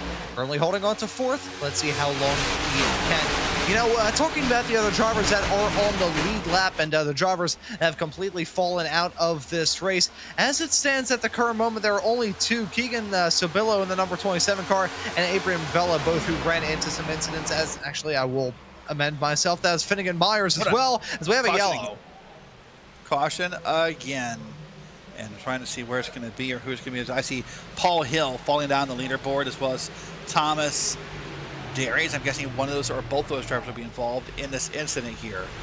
We'll wait for the replay machine to load up here. Now, a very quick caution. And I suspect this would put Jacob Brower back in the lucky dog position in a moment. Here's Paul Hill. Let's watch what's going to happen here. And let's see what's going to happen in just out of this corner. Nothing yet. Well, this is like watching a scary movie run. You know the jump scare's coming. There it is, right there. And I don't know from that point of view, honestly. I mean, Dressler was involved, but did Dressler come up or did the other car come down? I'm not really sure from that camera point. You see, I mentioned not too long ago the trouble about the exit of turn number 2 when drivers were merging into that same piece of real estate. The same kind of goes on just in the opposite way on the entrance of 3 when everybody fans out, tries to run different lines, tries to make something work. Unfortunately here for the 35, it was contact heading down into 3. As there you can see the 21 with a massive run, maybe chopping across just a bit. He bounced off the wall there.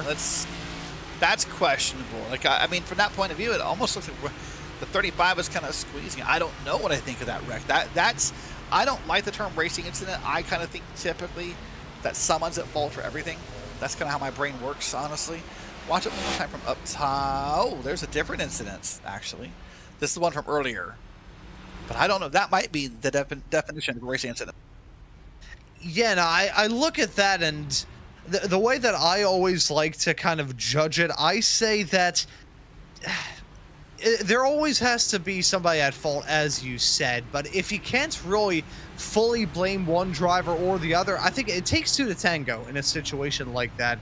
And we just saw it heading into one. I think there's something that the 21 of Paul Hill could have maybe done to prevent that incident from taking place. Again, it's split-second decisions, heat of the moment. Obviously, mistakes will happen, but that right there, I think both drivers kind of contributed to that accident taking place. They're both going to feel bad about it in the case of the 35 of Dressler and the 21 of Hill.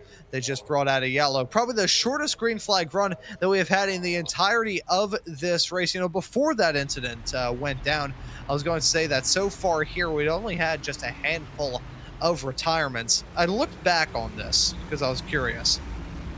By this point in the original, the first ever World 600 in real life back in 1960, of the 60 starters in that race, wish I could say I was kidding, by the lap 100 mark, we were down to only 42. So I'm not sure how that works out percentage-wise, but certainly in terms of numbers of retirements here in this race, we're tracking a heck of a lot lower than they did way back when.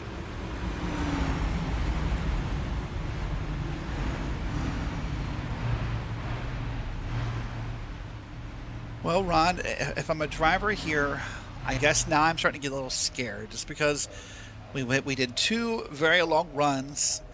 Now we have this back-to-back caution thing, and if I'm a driver, I'm getting concerned and getting scared because I want more of the former and less of the latter.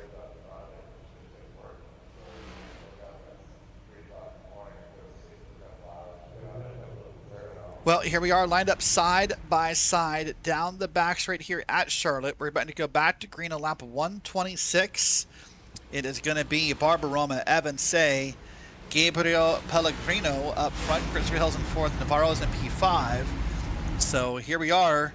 Some new names up front, Ron. This could be fun and interesting.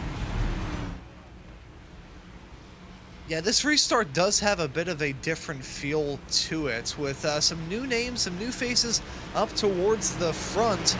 Drivers just trying to remix it a bit, do something different. You can't win by doing something that everybody else is doing as we head our way towards a restart zone. 125 laps in the books as we're back up and rolling. Green flag back in the air for the first time tonight. JR Barbaroma is looking to lead some laps under green flag conditions.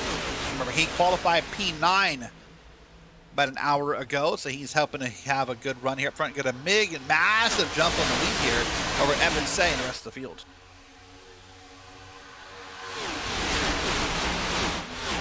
Gotta wonder how playful these drivers will be on the restart. They're already 3 wide, battling for 3rd. I can't say I'm too surprised about that. Side by side throughout the pack. I'm going to attribute that to one single reason here, Derek. Right now, looking at about 85 degrees Fahrenheit for that track temperature.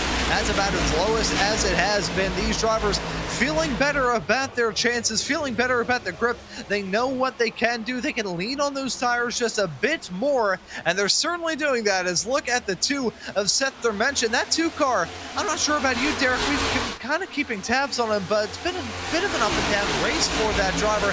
He's now been able to jump his way up into 2nd. That car is starting to come alive, at least according to me. Of course, a well-known NASCAR iRacing Cup Series driver, also known across various leagues across the service. Now getting ready to get up and make his run at leading some laps this evening. DeMerchant's there, Evan Say's back there, and more want to get up front here.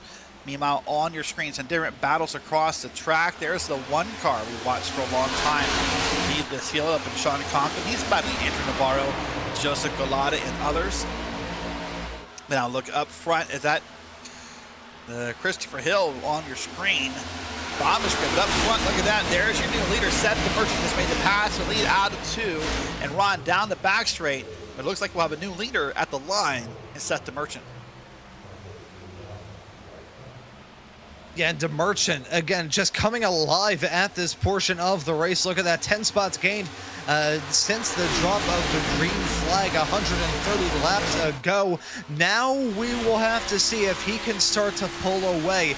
We have seen a lot here in this race, Derek, haven't we? We've seen some fantastic side-by-side battling, 3 wide racing, a little bit of 4 wide, some incidents every now and then, some intriguing strategy calls being made already. But if there's one thing that we have not seen, it is a dominant race leader, holding on to a massive margin between 1st and 2nd. That 4/10 of a second gap between your top 2 is probably the biggest gap that we've had between your top 2 runners, and I am going to say about 90 laps. Yeah, I think it's pretty fair to say is that it's not always been a big lead like it was at first. It's been so close for so much this recent racing here. By the way, in YouTube chat, Finnegan Myers has appeared. Give us an update. Broken toe link and steering. Is trying to limp it back, and it snapped on the apron in front of the field. He recognizes that. He says it in his own words, that was unacceptable. He's apologized. Finnegan Myers has gone from being a racer in this race to a viewer on YouTube. It's unfortunate there, but these drivers are some of the best here on the iRacing platform.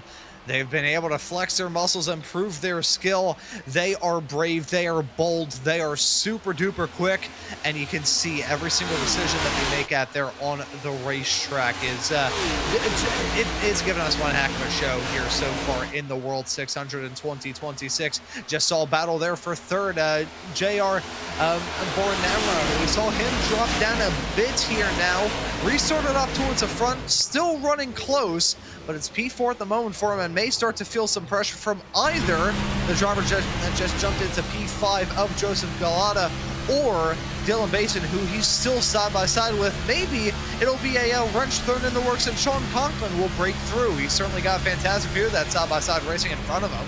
And boy, doesn't this feel kind of weird, right? Sean Conklin, I think the worst he's run all night in P7, and that's such a weird statement. The worst he's run all night is P7. There's about, 25 other drivers who would love to have that stat under the name, but for Sean Conklin, who led a good portion of the first, 40 laps or so of this race, this has to feel like a downgrade. Yeah, no, it maybe is. That is a good point that you bring up there. It's got me thinking about a lot of different things.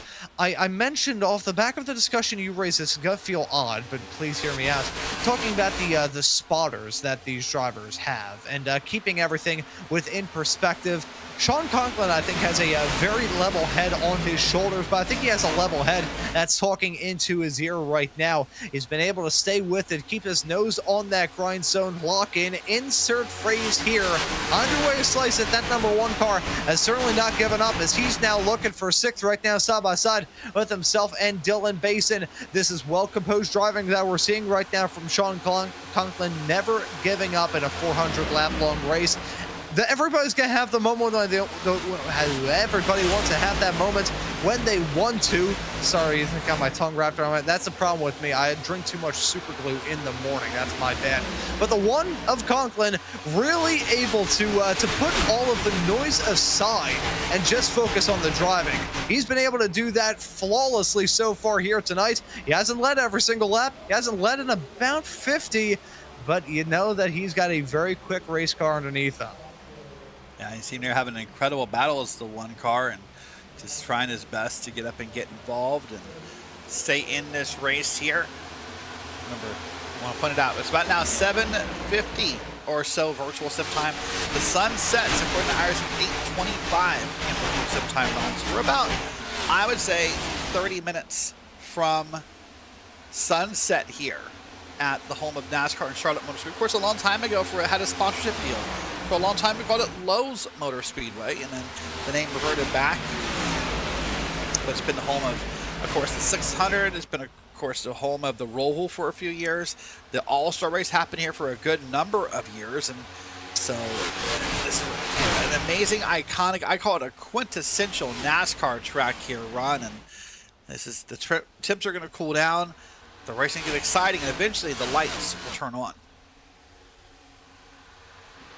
Yeah, but at the moment, this racetrack covered in a yellowish-orange haze as that sun starts to set below the horizon. And keeping tabs in the YouTube chat as well, viewers bringing up something that I believe I had seen earlier on after Sean Conklin kind of got trapped in a bad pit call in the first round of stops. When we thought we were going to have a green flag run through pit lane before the first caution came out, Conklin got trapped after making a pit stop of his own. Briefly fell outside of the top 20. So although this spot that he finds himself in isn't the lowest, it's probably one of the highest spots he's been in for quite some time.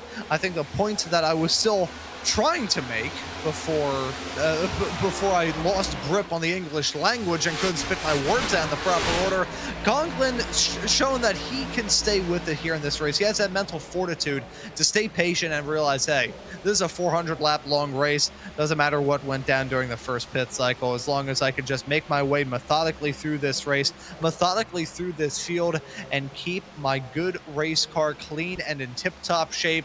Come time for the end of this race, I still think he has a very good shot at a victory.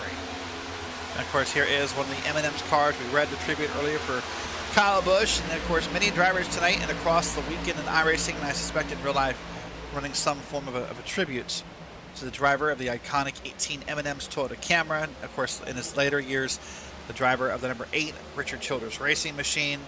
Of course, remember, he got his start, and I guess in the NASCAR Cup Series. The 5, the Kellogg's machine, for I think 2 or 3 years. So when you think about that and stop for a second, Ron, I know we're talking about the race as well, but you think about Kyle Busch for a second. Drove for Hendrick, Gibbs, and RCR all in the same career. I'm not suggesting he's the only one to ever do it, because I'm sure are others who have done it. But that's got to be a very narrow list of drivers who've been able to drive for what some would consider to be the big three of NASCAR. Yeah, I was going to say, looking at NASCAR historically, those are the big teams. And Kyle got the opportunity to not only, drive for them, but win for all of them as well. He won in Hendrick equipment. He, of course, won races and championships in JGR equipment, and was able to win as well in RCR, some of the final wins of his career. And he also won with several different manufacturers as well. Between a Chevy, between a Toyota as well, was always able to get the results no matter what you put him in. As one thing that his brother Kurt was able to do as well, I believe he ended up winning for 4 separate manufacturers in his NASCAR Cup career, did his brother Kurt. Just a fantastic brotherhood of racers, a duo of drivers that I grew up seeing in the NASCAR world as very top form drivers, and it's a shame. Of course, speaking about the man that was lost this past week, but the careers that were kind of taken away from us NASCAR fans thus far this decade. And in a way, I just keep coming back to all these random facts in my head, and I don't know the words I want to use to link him in here, Ron, but we're talking about Kyle Busch on a weekend where this was the one weekend where he never really got to accomplish what he wanted, right? Remember, he's tried to run the double. He tried to run the Indy 500 and the Coke 600. It just never quite came together. There was the prototype for the car he showed off on the Denny Hamlin podcast a couple weeks ago, or maybe a month ago now. They had the M&M's sponsorship ready to go, and it just never quite happened. And, it just never could quite make that double happen. On this weekend of all weekends, for these things to happen, it's difficult to talk about. It's difficult to think about. Just, again, at the young age of 41, no longer with the community. But right now, Andrew Navarro and Evan Say, 3rd and 4th on the track, about, let's say, less than 0.2 of a second apart here is how close these drivers are. Navarro's up 16 spots in the day. Say is up 9.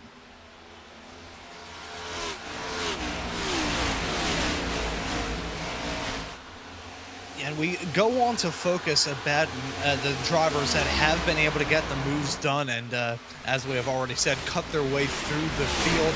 It still is surprising to me, talking about those drivers that have been the quick ones, have been scything their way through the running order, how they haven't really fallen off. Now, I think it's definitely a bad time to say that. We talk about the number 31 of Graham Boland, who at one point was your leader.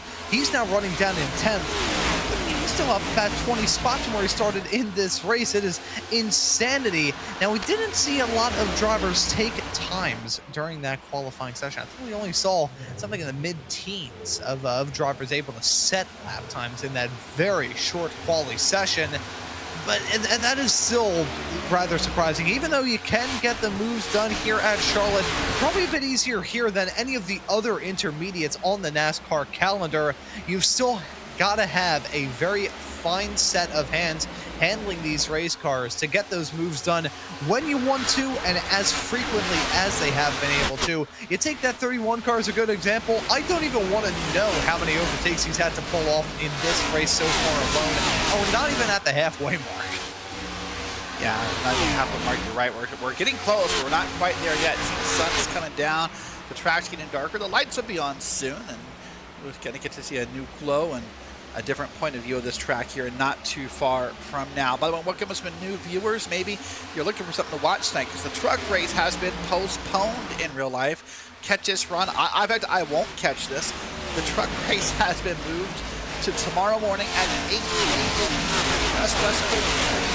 That's a 5 a.m. start for the truck series. That'll be on DVR when I wake up.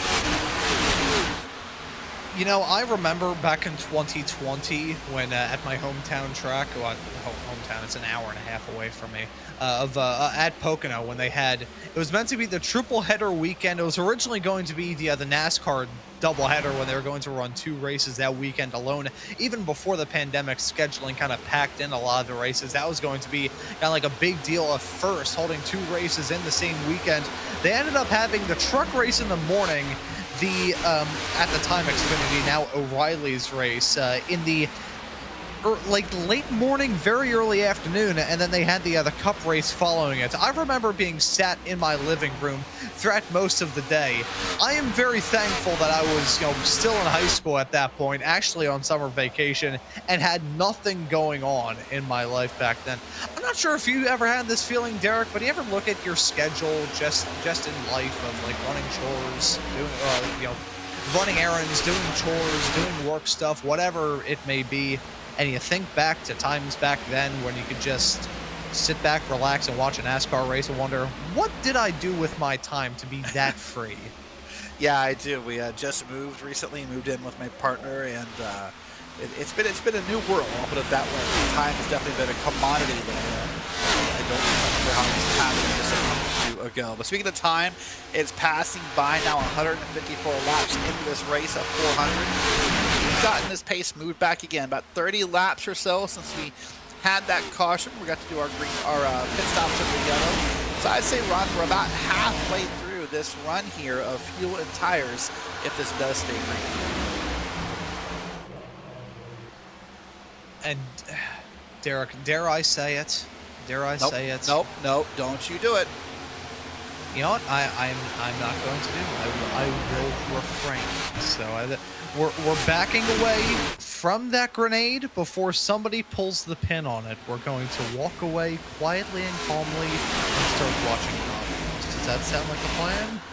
That sounds like great. Sounds like a good deal. Some of us are battling, so although we didn't pull the pin on the commentator's jinx, we are keeping our eye on some brilliant battles, including that number 23 of Evan Say. It's been an intriguing race, hasn't it, Derek, for that number 23 car. Been hard to pin down in the pace department, now running inside the top 5, and able to put on a pretty good defensive clinic as he has 3 wide racing right behind him. I'm not sure if he's driving the widest NASCAR Cup Series car ever made by man, but he's been able to put on a defensive clinic as of recent. Yeah, he has, hasn't he? Up here in P4, running pretty well on 9 spots in the day here. Trying to run down Sean Conklin, who's got to be back up to P3, by the way. That's a good return run for Conklin. And now to P2 as he's passed Joseph Galata. And then, of course, Seth DeMerchant has led a number of laps in this race now. DeMerchant, of course, one of the many stars of the NASCAR Series, and happy to see him racing on Friday nights.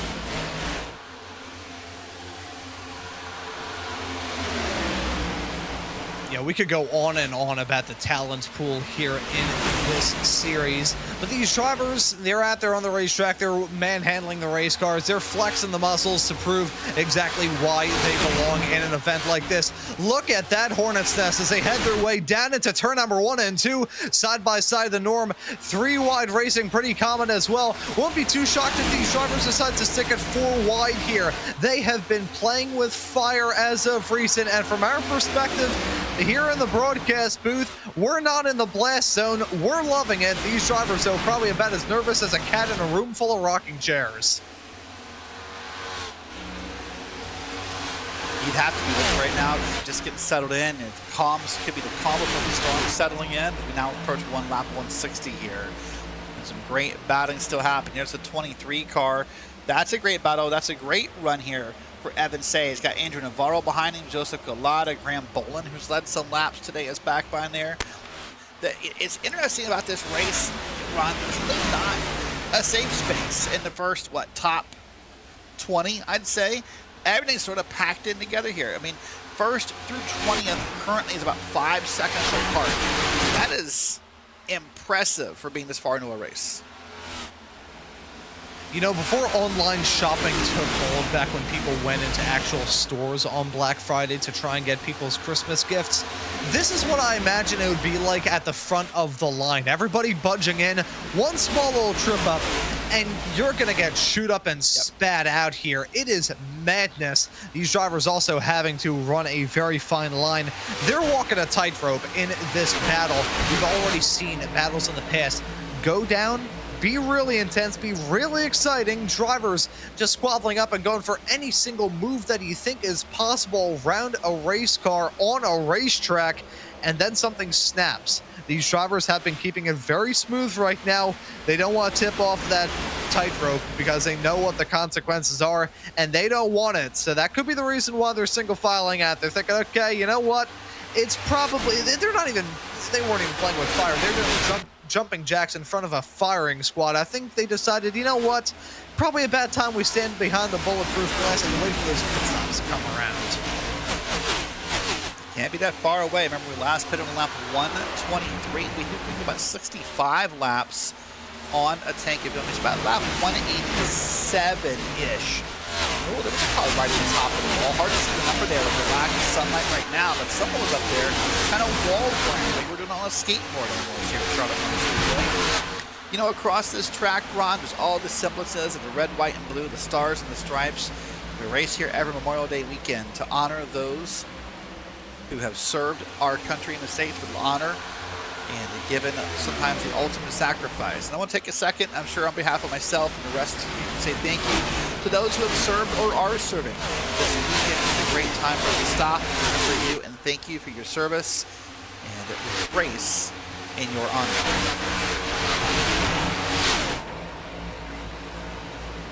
Of course, many signs of red, white, and blue across the paint scheme. See Joseph Galata's up there in the red, white, and blue iRacing machine. He's got a move he's trying to make on the 29. And there's Galata. Remember, up 13 spots. He's back to P12. You know, there's some drivers we've talked about tonight, like Sean Conklin, who's kind of just barely fallen back or stayed at the front, if I'm going to put it that way. Then there's someone like Joseph Galata.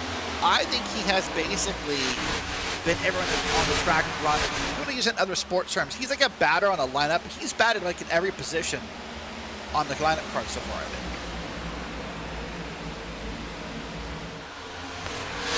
Yeah, I think that versatility, though, is maybe helping him out. He's able to respond to situations that he is forcibly put into positions that he doesn't want to be in, but he can still bounce back well. We have talked at length already in this show about what these drivers will have to do to remain competitive. As I see smoke in the air behind, there's some drama heading their way off through the quad oval. We remain clean and green. I believe it was Nolan Hodgson in the number 20 car. Now went for a slide. Driver that I've got to cover before, driver that started up towards the front of the field with disaster breaking out. It had to have been contact and a bit of side-by-side battling. We'll look to get the replay machine up, rocking and rolling. Maybe a little bit of WD-40, potentially some duct tape on it. You can see the smoke as they head their way through there, as if somebody let the fog machines be abandoned there. Yeah, there'll be no mosquitoes in that part of the track. Well, there a big cloud of fog or smoke right there is going to be puffed up there for a little bit. It'll eventually find its way to move along. But what's happening here, Ron, I think is, remember, it's been a while since these drivers have been able to kind of push these tires this far. We've had those couple of pesky yellow flags that came side by side, or one back to back, if you will, that kind of everyone put new tires on. So it's been a while since drivers have kind of had these tires run this long. Remember, this track changing. This is a brand new track. The temp is dropping. There should be more grip in the track. You're going to get more brave. You're going to be on the pedal longer. And eventually, you're just going to miss it a little bit and slide the car around.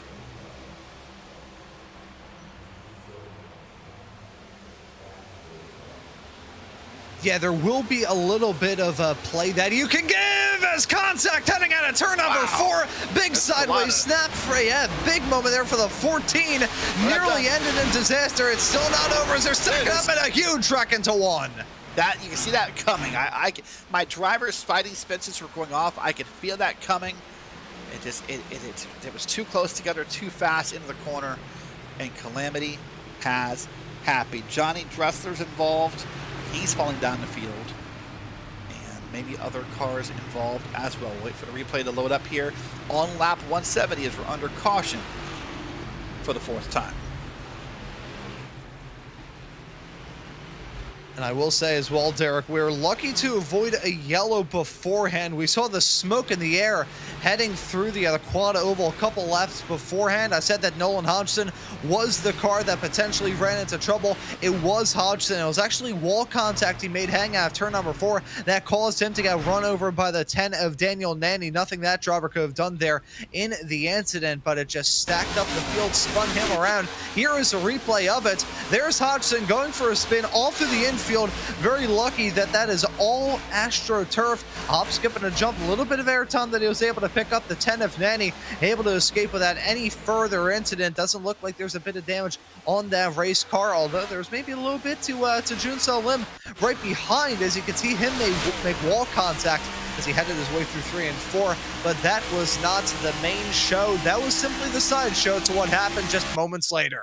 Yeah, that was almost the appetizer to the main course, wasn't it? There's that look again, and that dog leg finally bit someone and got it, both Nanny and the other car there involved, Hodgson. And honestly, for Hodgson, he needs to be grateful, Ron, that this was in sim and not real life, because if that grass down there was as wet as it probably is at the track right now with the rainstorms, he'd be stuck in there. You know, potentially be able to bore his way all the way through to the center of the earth. America tried to do it back in the 70s. The Soviet Union tried to do it around the same time as well. Maybe NASCAR will be the first organization to do that. You know, Josh Berry got close at Atlanta back in 2021. Maybe we'll see that here in 2026. Pit stops going down, though. This is going to shuffle up the field a little bit. The 2 of Seth Dimension has been able to exit out with the race lead. Sean Conklin in second. That is music to the ears of the driver, the number 1, who had a quick race car, but he wasn't able to take many bites out of that leader's gap. Now, though, clean slate, clean sheet for these drivers. It is an even playing field, and now the dynamic shifts once more. Shifts once more, indeed. Seth Merchant still leads some laps here. Let's get your former race leader Sean Conklin now behind him, with Tyler Latero up there. Those 3, of course, all led laps. Landon Kimmett's up to P4. He has not led laps. Wyatt Tinsley, I believe, was up front to start this race. Never led a lap, but got that black flag from the start of the race. He's back in a new lap in P5 just before the halfway point. Yeah, and you know for a fact that these drivers are going to be delighted to see that halfway mark come around. It's, again, those mental checkpoints that a racer sets to say, okay, look, we've made it this far in the race, halfway through. Can be demoralizing to some if you had a really rough night, but if you're having a good night, if you're feeling good about your chances, and halfway mark is going to be really sweet. I wouldn't say as sweet as champagne, but it would certainly be up there towards the top of the list. Field packing and pairing up, though, for the restart. It is going to be the 2 and the 1, restarting 1 and 2. Yeah, just backwards numbers here where they started. And remember, Seth Merchant's up 10 spots on the day. Sean Conklin's down 1. Tyler Ratterell was up 17. And then Landon Kimmett, the only driver in the top 4 not to have led a lap yet. He's up 22 spots on the day. So we'll see if that can happen, or if Seth Merchant or one of the other former leaders can pull away from the field. Lights in the pace car are off. Happy you're along for the ride. We'll be starting lap 174 of 400 here on this restart. It's going to be a wild, exciting ride here. Happy you're along for the ride. Derek Watson, Ron Mons, Ramiro Cisneros pushing the buttons down in a production truck here as we're approaching the halfway point here on the iRacing Esports Network of the 2026 World 600 Top Split Open Setup Broadcast Splits. All right, Ron, once again, let's go ahead and get buckled up here. Get your last big deep breath in under caution. Get ready, because it's just about time to press the loud pedal and get back to green flag racing at Charlotte.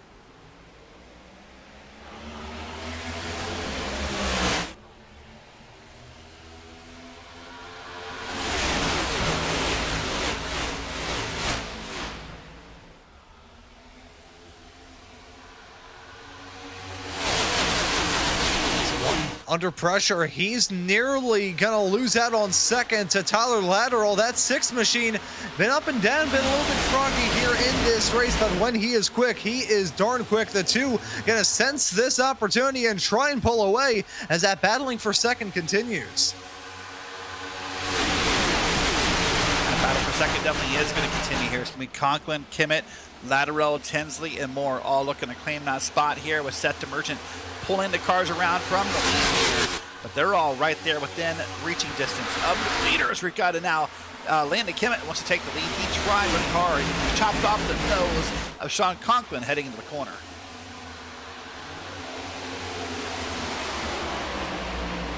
Oh, and you know, one thing that I am starting to notice here, Derek, as we're getting back to green flag running, doesn't this racetrack look significantly darker than it was a bit earlier on? These shadows are growing very, very long here in Charlotte, North Carolina. That sun is setting. The nighttime is approaching. The lights are soon going to burn bright around this track.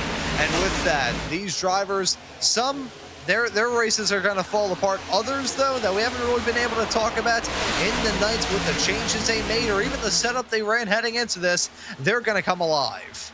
And, you know, something we don't talk about yet in this race is the visual acuity of the drivers here. They're stoked. We didn't really talk about the glare tonight, Ron. Ooh, a little bit of contact there, almost with the 4. But they're going to be stoked that the sun is down. No more glare across those windshields. But realistically, until the lights turn on here in a few moments, your vision outside of your windshield, it's almost more of like dark blobs in front of you compared to what it was maybe an hour and a half ago. Yeah, I would say it's a difference of staring directly into a flashlight versus looking around an empty, abandoned warehouse in the middle of the night. You're not really in a good situation right now. It is a different bad scenario than what you were in a few moments ago. So as a driver, it does feel like an improvement, even though it really isn't one. Keep an eye on these battles. These spotters at moments like this will become very, very important. We've talked about the importance of having real spotters. Many of these drivers have them. This is when those spotters make their probably non-existent, but we'll say it anyways, this is where they make their pay. Yeah, a spotter can have a lot of fun, can give a lot of good info, not just about where the car is, up high, down low, but give info about where other drivers are running currently, what lines they're taking, who's moving forward, and you've got to give a lot of info if you can find it quickly across your monitors. Bottom of your screens, Jose Solis Jr. He's up to P9, by the way. That's a good run for Jose, up 27 spots on the day. So having a good run here overall for that white and, that red car with the white figure on the front of it. I don't know what that was. You know, there are some times looking at iRacing paint schemes where I don't ask questions because sometimes it leads more questions than answers. I want to ask those, and that's just kind of an endless loop, and I end up having an interview with the driver that feels less like an interview and more of an interrogation.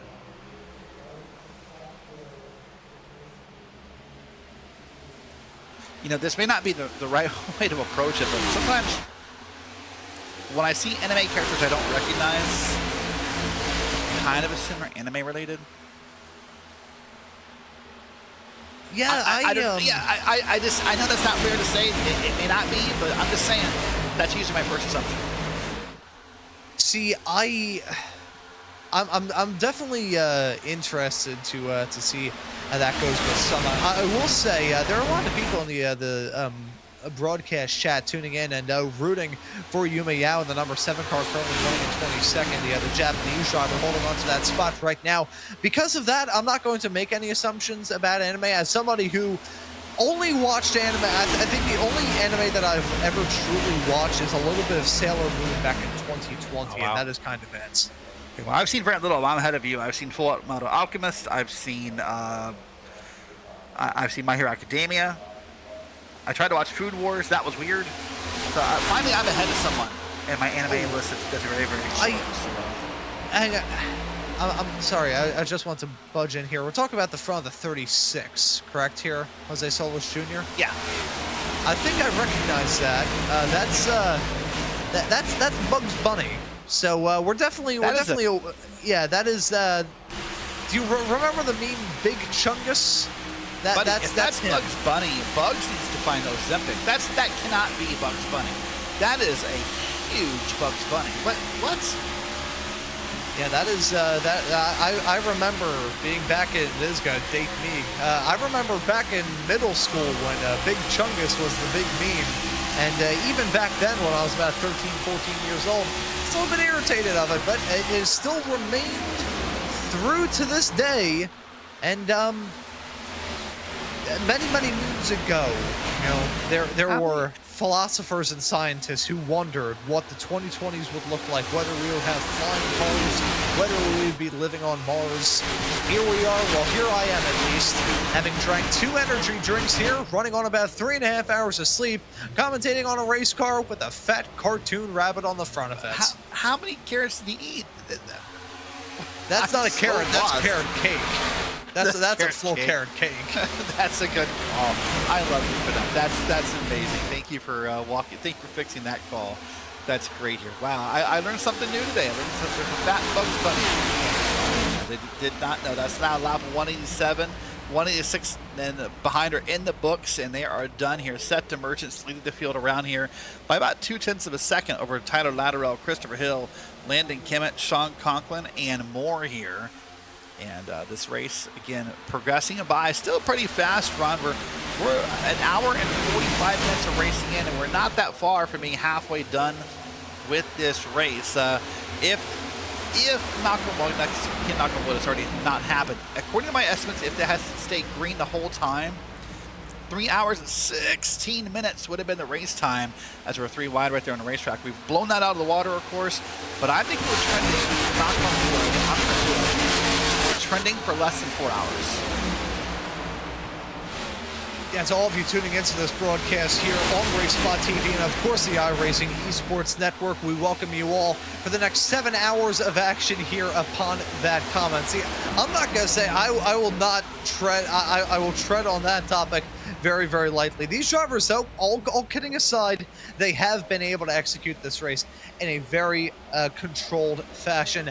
Again, they haven't been taking it easy by any means. We have seen side-by-side racing be a common occurrence. We have seen 3 wide racing be pretty common as well. 4 wide, bit of a 4-leaf clover, but it has been found from time to time. So it has been a hectic race. These drivers have certainly been throwing caution to the wind in some instances and giving us a little bit of side-to-side contact, as we saw there in the battle for 17th that Graham Bolin finds himself in. Nearly ended in tears, heading off on a 1 and 2, illustrating the point. Drivers may be taking it easy in the grander scheme of not wrecking lap after lap after lap after lap, but they are still battling tooth and nail for any single spot they can get their hands on. Bolin, one of the drivers who led laps earlier in this race, now back midfield and trying to find his way back through when the time is appropriate. Again, a long way to go here for Graham Bolin and others. Still have a lot of time to make your moves happen and make them count here inside that purple machine. Waiting for the lights to come on here at Charlotte, waiting for the racing to get even more exciting, as I think it will here. And here's, again, one of those many cars that are trying to get to the bottom of the track here. And the lines being chosen here, it's kind of a surprise to me. Ron, I thought we would see more cars running towards the top of the track, trying to get big, massive runs off the corners. But look at all the cars running the blue line. Oh, there's the 22. He's on pit road and has smacked the wall. Dan Brandos Schmidt, the U.S. native in the 22 car. Wonder how he got down there.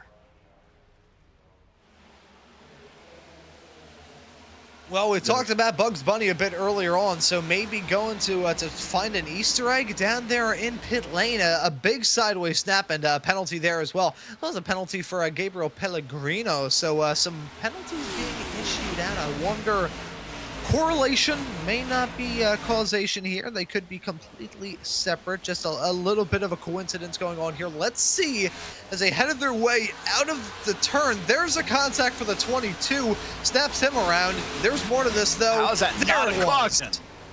My goodness, that second penalty is going to be a meatball flag to be served for Pellegrino as he smacked the wall hard. How that's not a caution, I'm not sure, but regardless, it's not. We'll stay in green flag racing, and I can hear that confusion across the iRacing voice chat as well with the drivers. Ron, they were all saying, how is that not a yellow? Like he was sideways in front of us and someone hit him. But regardless, Barney the Flagman keeps that yellow flag put back away, and we're still green flag racing. Watch this again. I mean, there's nowhere for Pellegrino to go. Just never saw it. Yeah, no, there's nothing you could do in that moment, frankly. I'll have to take a look to see roughly how fast he was going at the time. But these drivers are hauling the mail, heading their way through the quad oval, going in excess of about 186 miles an hour. So that was a sledgehammer shot there into the inside wall. Brandon Schmidt going to tag the inside sand barrels there as well. So two cars pretty much just turned into an unrecognizable pile of metal pulp as a result of that collision, but we remain green here in this race. Now, I talked about the way that iRacing deploys these cautions. Here in the special event, they are judged based off of the iRacing code, as we see a spin for the number 11. That's Dylan Cardenas going for a slide, but you can see right there, nearly stopped, tries to rejoin the racetrack. If the car is stopped above the apron on any racetrack, doesn't matter whether it's here at Charlotte on a short track or a super speedway, that will be when the penalty is declared. Oh, not the penalty. That will be when the caution is declared, excuse me. There's only one track where that is a bit of a gray area, and that's Darlington, mainly because it's a giant Super Bowl that they turned into a racetrack.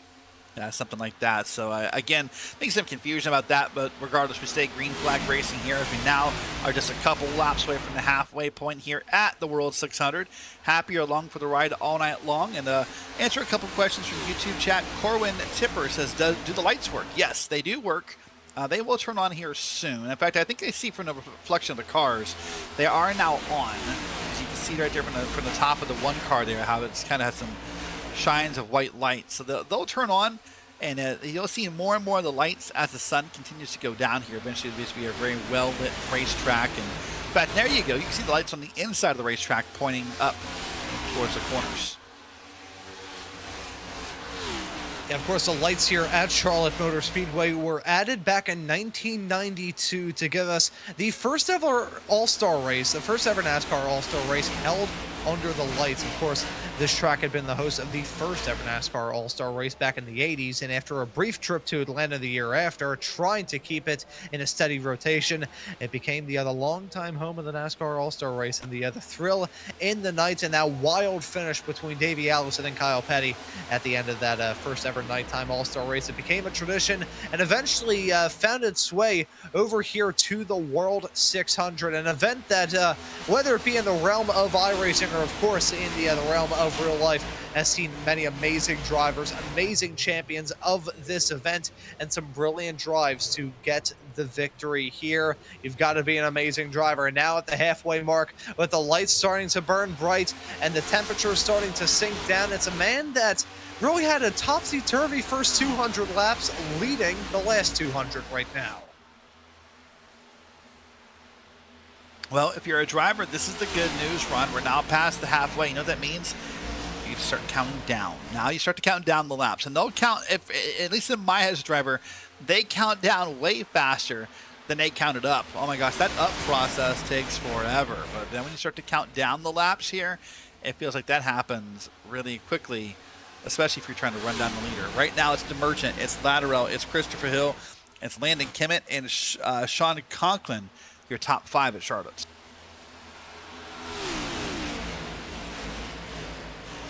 You know, I think the best way I could summarize it, talking about watching the laps tick up and trying to get to that 200 lap long race when you could start to count down. It's like riding a bike up and down a hill. Yeah, riding a bike up a hill, pain, just pure pain. Then you go down the hill and all feels good again, and you think, okay, I want to do that again to get the thrill of being able to go down. As what you've got going on right now, these drivers excited.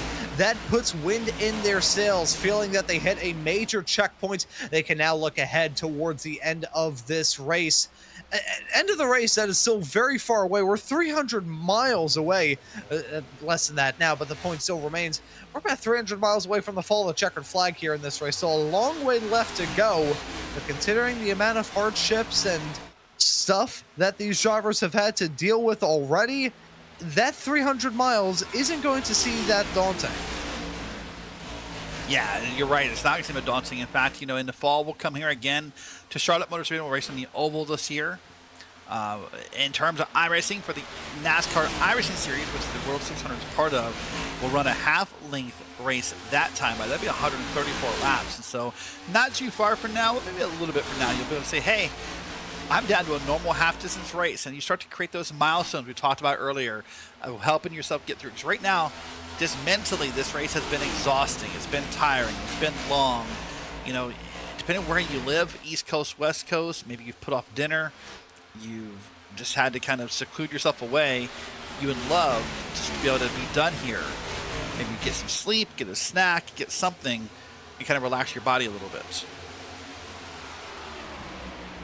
Yeah, and here in this event as well, you know, we do have many separate nations being represented outside of the very talented group of Americans here in this race. Wyatt Tinsley, who we saw start up towards the front, currently running in 6th, which, side note out of all of this, what a recovery drive he's been able to put on after getting a penalty right at the start and going a lap down. Now holding on to P6 at the current moment, the Aussie behind the wheel of that machine.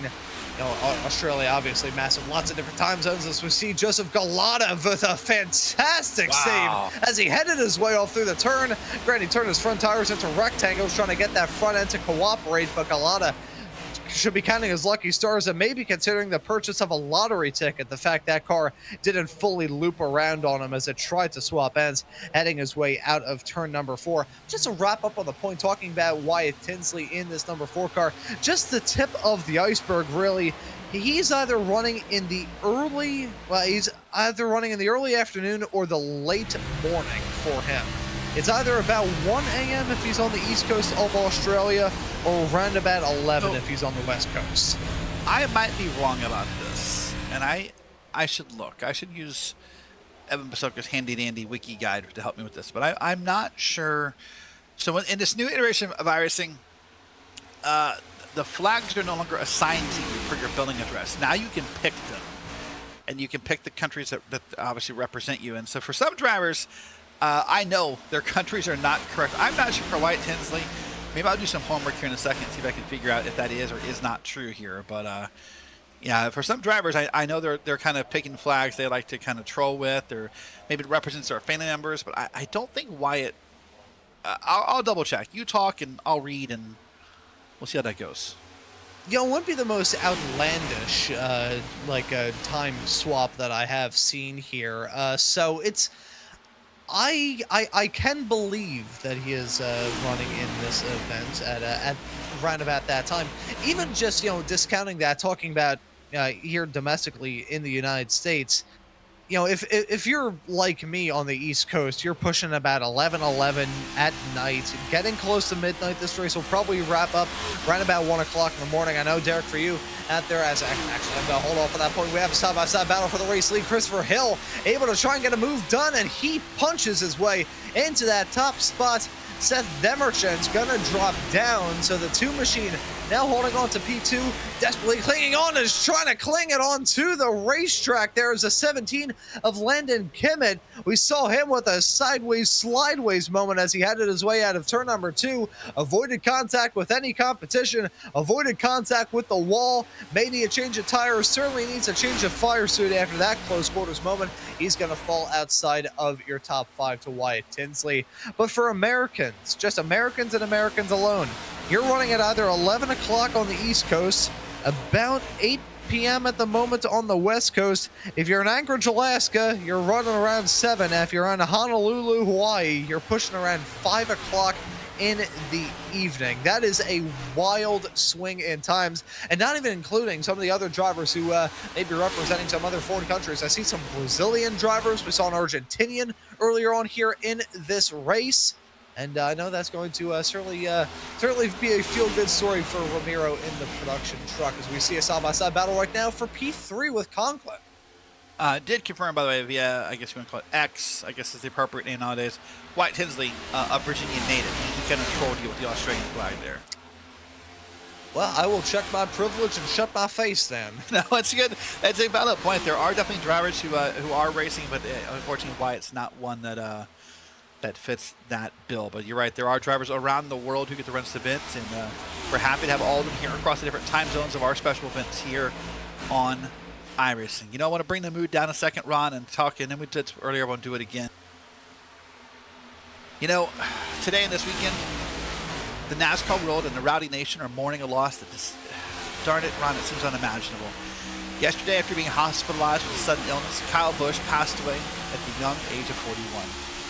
Survived by his wife Samantha and their 2 children, Brexton and Lennox, and also his brother Kurt, the former NASCAR Series champion, Kyle Busch left an impact on the world of NASCAR and the motorsports world upon millions of fans for nearly a quarter of a century. While at times Kyle could be a polarizing figure in NASCAR regarding whether you loved or hated him, one thing was for sure. Everyone knew that he had the talent and the skill to win, and boy, did he ever. 63 wins in the Cup Series alone, along with 2 NASCAR Cup Series championships. That surely should make him a first ballot NASCAR Hall of Famer. Then you add in the fact he's the all-time wins leader in both the O'Reilly Series and in the Craftsman Truck Series, and I think that surely seals the deal. While today, the number 8 was suspended by RCR in honor of Kyle Busch, tonight we will sit silent on lap 218, representing not only the car number of the famous M&M's Toyota Camry that he drove to both of his NASCAR championships. So we'll do 2 for the championships, 18 for the car. Kyle Busch passed away far too young at the age of only 41.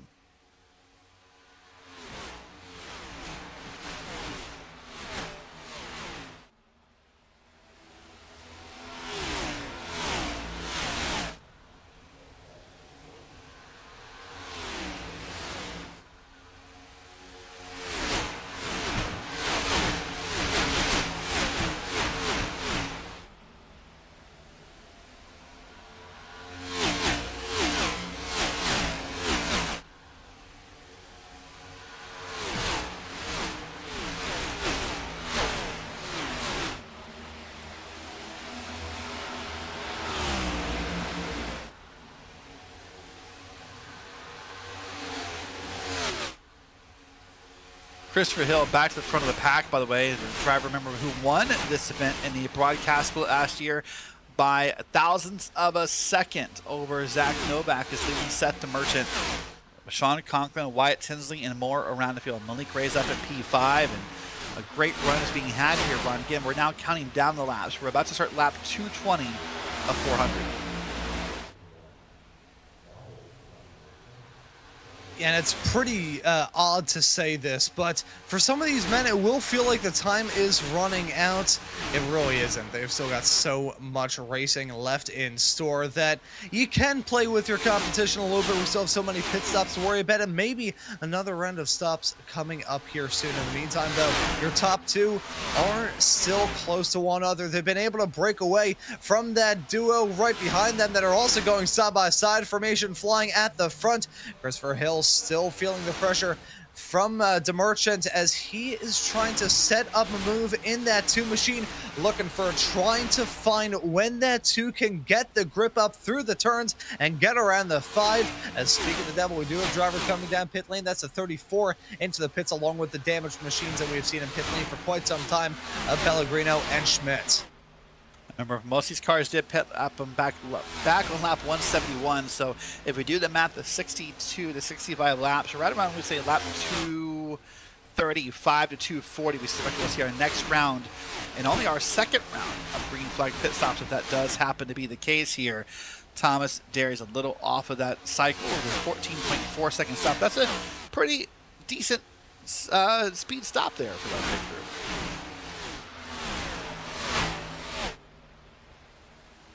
And so strong stops. Got to wonder whether some of the fuel saving that was done by these competitors a bit earlier on, the chickens may finally come home to roost. I mentioned a bit earlier on, it was talking about you're at one point top 10 runner of Malik Ray, who's now running in 5th, mind you, in that number 15 machine. He was doing some tremendous fuel saving on the first restart that we had here in this race. You could hear him clutching and coasting and darn near shutting the engine off. Was able to get some fantastic fuel numbers. Did not try and go for a short stop there. He still may work out well. We'll have to see if he can make up some more time as a 4. And Wyatt Tinsley just got a move put on Sean Conklin. Those two were scrapping for quite some time. Conklin was trying to find any way in the book to hold him off, but Tinsley able to make it work there. That 4 was meant to start up at the front. He did start up at the front for a very good reason. He's got a quick race car, and even though he had that mistake at the initial start that netted him that black flag, he's looking to bounce back in a big way. So is your pole man of Conklin. Although your top 2 do hold on to a comfortable 0.6 of a second margin back to your 3rd and 4th place runner, they're here and they're going to be here to fight. You can start to hear the Jaws theme begin to play. Start to hear that little dun sound in the back of the, if we can't hear this here, probably with your Christopher Hill, you heard it for the past number of laps with Seth DeMerchant trying his best to find a way around, but I'm not sure DeMerchant is trying to find a way around the more I look at it. Ron, is he trying to pass, or is he just trying to kind of ride around? Because again, not a super speedway, but if you are riding around here behind someone, you might be saving some fuel. We talked about earlier, these drivers want to run these runs as long as they can. It may not cut a pit stop off of your cycle, but it will certainly make your last run shorter than everyone else's. Yeah, it's that snowballing effect, making a small little bit of difference every single stint. Bit of fuel saving, shave a lap on one stop, and then again and again and again and again. That will add up by the very end. You'll be able to cash in by the checkered flag. And if you can save enough fuel, save enough time, even if this does come down to a fuel mileage race, again, that will be music to the ears of the drivers that were able to play it well. You never know exactly what you need to do here in this race. The racing gods are very unpredictable in the sense that they will always throw a curveball these competitors' ways. So at the moment, we don't know whether the fuel saving was a good strategy. I had a good feeling about it at the time when you're running in the draft and able to do whatever you wanted without losing out on a boatload of time. I'm still going to be keeping my eyes on the likes of Malik Dre and those other drivers that were able to save a bit of gas. Look at the split views. You still have your top 2 running nose to tail of Christopher Hill and Seth DeMerchant. You know how I said that they had a 6, nearly 0.7 of a second gap back to your P3 and P4 runner? That's about a half a second. They are making those inroads. They're going to try and work together as pseudo teammates, and once these top 2 start to battle again, that's going to be when it gets a bit ugly. Yeah, that's exactly right. So right now, if I am Hill or if I am DeMerchant, I might be okay running front to back and just make sure I don't open up that possibility, that I don't close that gap, in other words, right? That I just make sure that it's just us in the battle and not someone else involved. Christopher Hill back to the front here in that Logitech G machine, having a pretty awesome run here this evening. Led a good number of laps tonight here, giving the lead another one to begin at lap 230 from Charlotte Motor Speedway. As you can just sense the growing sense of tension here in this fight. And I gotta admit here, as we get towards the end of this stint too, Derek, I don't think these cars are running good either. Think about the amount this racetrack has changed just in this run of the race alone. The lights shining bright around this place. The ambient temperatures have fallen slightly. The track temperatures have fallen a bit as well, though they have been on the swing. They've been on a roller coaster ride ever since we got the green flag, for crying out loud. That is not that uncommon of an occurrence here today. But you can sense that certainly at the end of this stint, these drivers struggling for grip. They are not feeling good in their race cars, and they're running nervous out there on the road. Even from our perspective in the broadcast booth, you can sense that feeling of unease behind the wheel. You start to feel something, can't you? Just feel maybe someone's going to push too hard through a corner, someone's going to try and make a pass and just maybe doesn't have a tire grip left, or who knows what may happen as this night goes on, but you can start to feel something kind of brewing somewhere in the background. Right now, it's still Christopher Hill, Seth DeMerchant, Wyatt Tinsley, Sean Conklin, and Malik Ray, your top 5 here. And now I'd say we're within 5 laps, I would think, of green flag pit stops occurring on the track.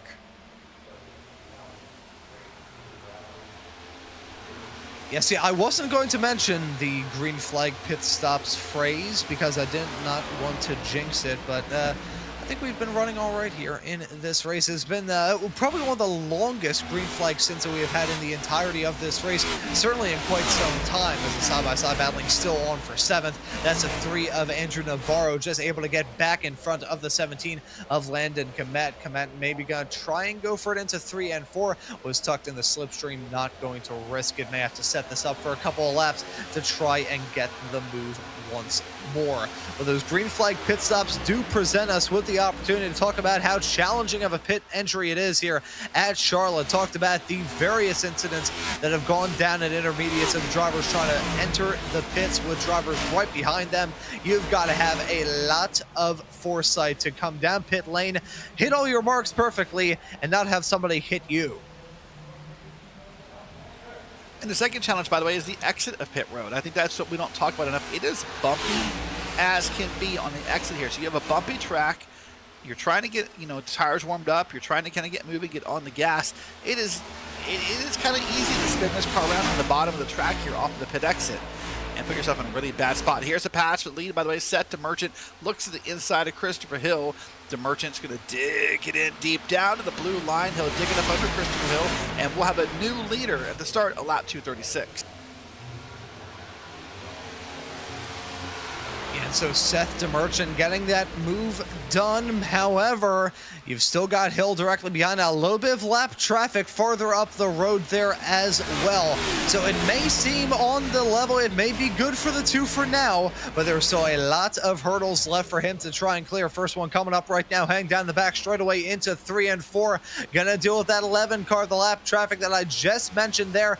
Able to get out of the way without any further incident. Now gotta see how 3rd and 4th place Wyatt Tinsley and Sean Conklin negotiate this car as well. Both able to clear them as they head their way off through turn number 1 and 2, and on the entrance of it certainly was a bit hair-raising there with Conklin, nearly ran into the back of him, but that was not a lot of time lost. Half a second still the margin, a little bit less than that in fact, teetering around now about 4/10 of a second, although the gap has kind of plateaued between your top 2 and the 2 directly behind. One thing that Wyatt Tinsley and Sean Conklin are doing quite well is exactly what they need to do. Keep those top 2 within arm's grasp. You don't need to be there right on top of them, covering them like the plastic on grandma's couch. However, you need to be within the running and keep them within your sights. Yeah, and I think what both groups are doing, I like a lot. Both Conklin and Tinsley, and also Hill and DeMerchant, they're staying in line. They're not trying to let a side-by-side battle slow them down. I almost said that, and now they're going to prove me wrong as Conklin dug to the inside. Pit stops are happening. Here they go. Your leaders down pit road. Watch for speeding. That's going to be close from Sean Conklin. We'll keep an eye on the ticker board here, but so far, so good as far as getting down the speed. Yeah, everybody able to execute their pit stops well here, at least in terms of the entry. Your pole sitter, the number 1 machine of Sean Conklin. He's shown some speed ever since we went green here down in North Carolina. Will he be able to hold on to this top spot? Will anybody jump him through the pit cycle? Is Wyatt Tinsley going to follow down pit lane the next lap as well? There you can see your first pack exiting out. That was the 5 machine exiting out in front of of the 1. Actually has a car of separation between the 2 of them, so a bit of a breakaway there. Yeah, more and more cars lap by lap coming down pit road here. So far, everyone I think up through P7.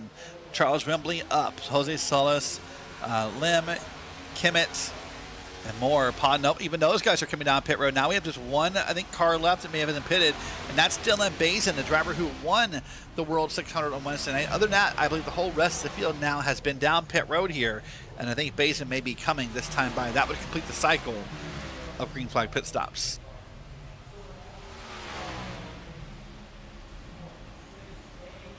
And a cycle of green flag stops here in this race. I didn't think we would see it. I'll be 100% honest. So there you go. We finally got it.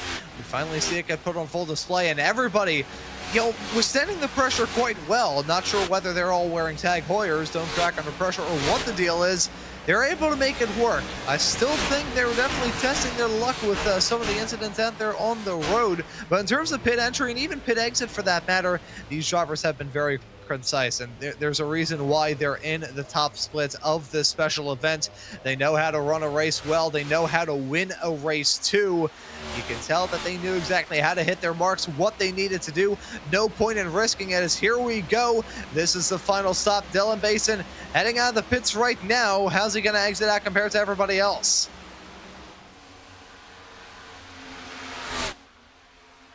Well, riding along is Sean Conklin. Right now, this is going to be, I believe, cycling it back around here for a moment. He'll have a 2-second lead over Christopher Hill, and Malik Ray about 2.5 seconds back here. So right now, this is, well, that's actually, sorry, this is your leader, Graham Bolin, up here ahead as we're still cycling through. Sorry.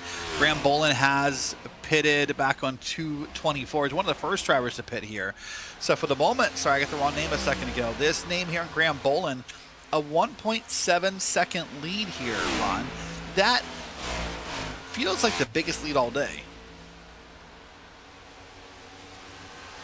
Yeah, I'm going to go out on a limb and say that it likely is. This has been an incredibly competitive race through the first 244 laps. So that 1.2 second margin, you know, there are some series that would kill to have a gap between your top two be that close.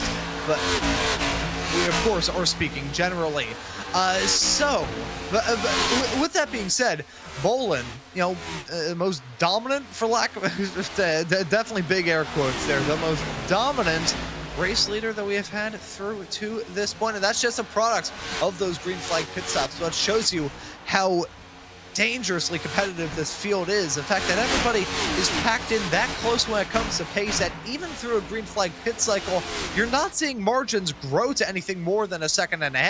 We said that it was 1.2 seconds, which it was. Emphasis on the past tense there, because it's now 4.5 tenths between Bolin and Christopher Hill, who's making up that time in spades. Yeah, because the 14 lap difference of tires may be playing a factor here, and of course, as the lap times are decreasing, that way. In fact, speaking of fastest laps, Dylan Basin just a couple laps ago set the fastest lap of the whole race of 29.196. He's now running at 29.335. That is literally over half a second faster than our leader. So a lot of great racing happening here at the track. A lot of great racing for this 8 car here with the red, white, and well, excuse me, the red and white on it with the stars on it, and celebrate Memorial Day weekend here. Boy, again, what a story it would be for Dylan Basin if he could win the World 600 twice. One on Wednesday night, could he do it 48 hours later? Most drivers feel lucky enough to do it once in a weekend. Ron, and now he wants to try and do it twice.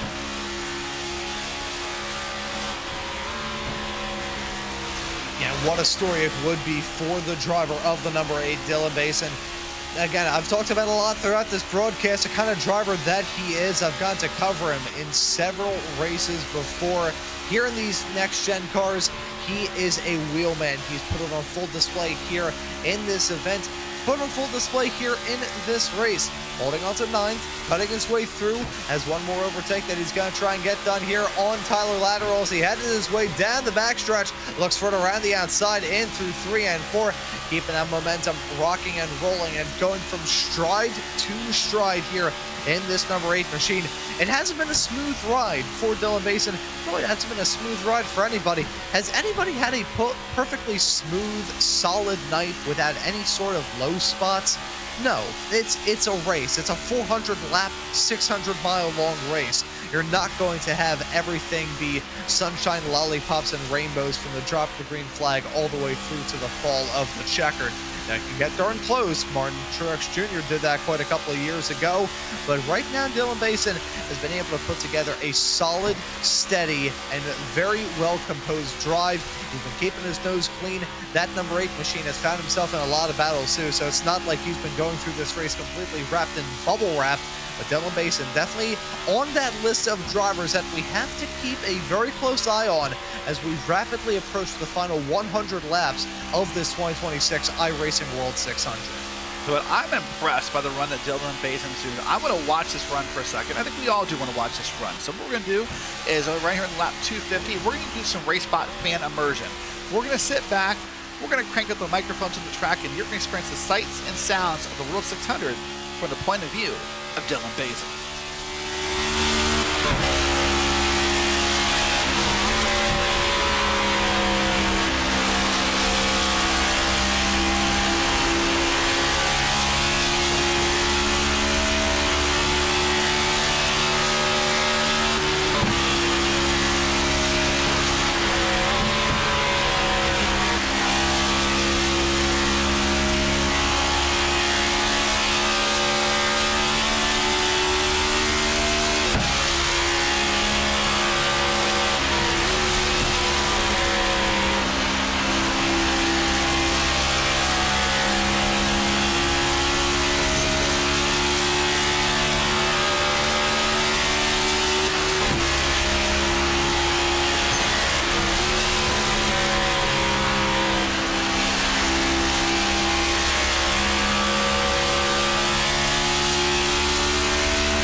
Well, I'll tell you, Ron, while riding along here with Dylan Bazin, watching him run along here in P8, and now you can really see that the lights are definitely on here for the World 600. Welcome to Race Spot TV's coverage on the iRacing Esports Network.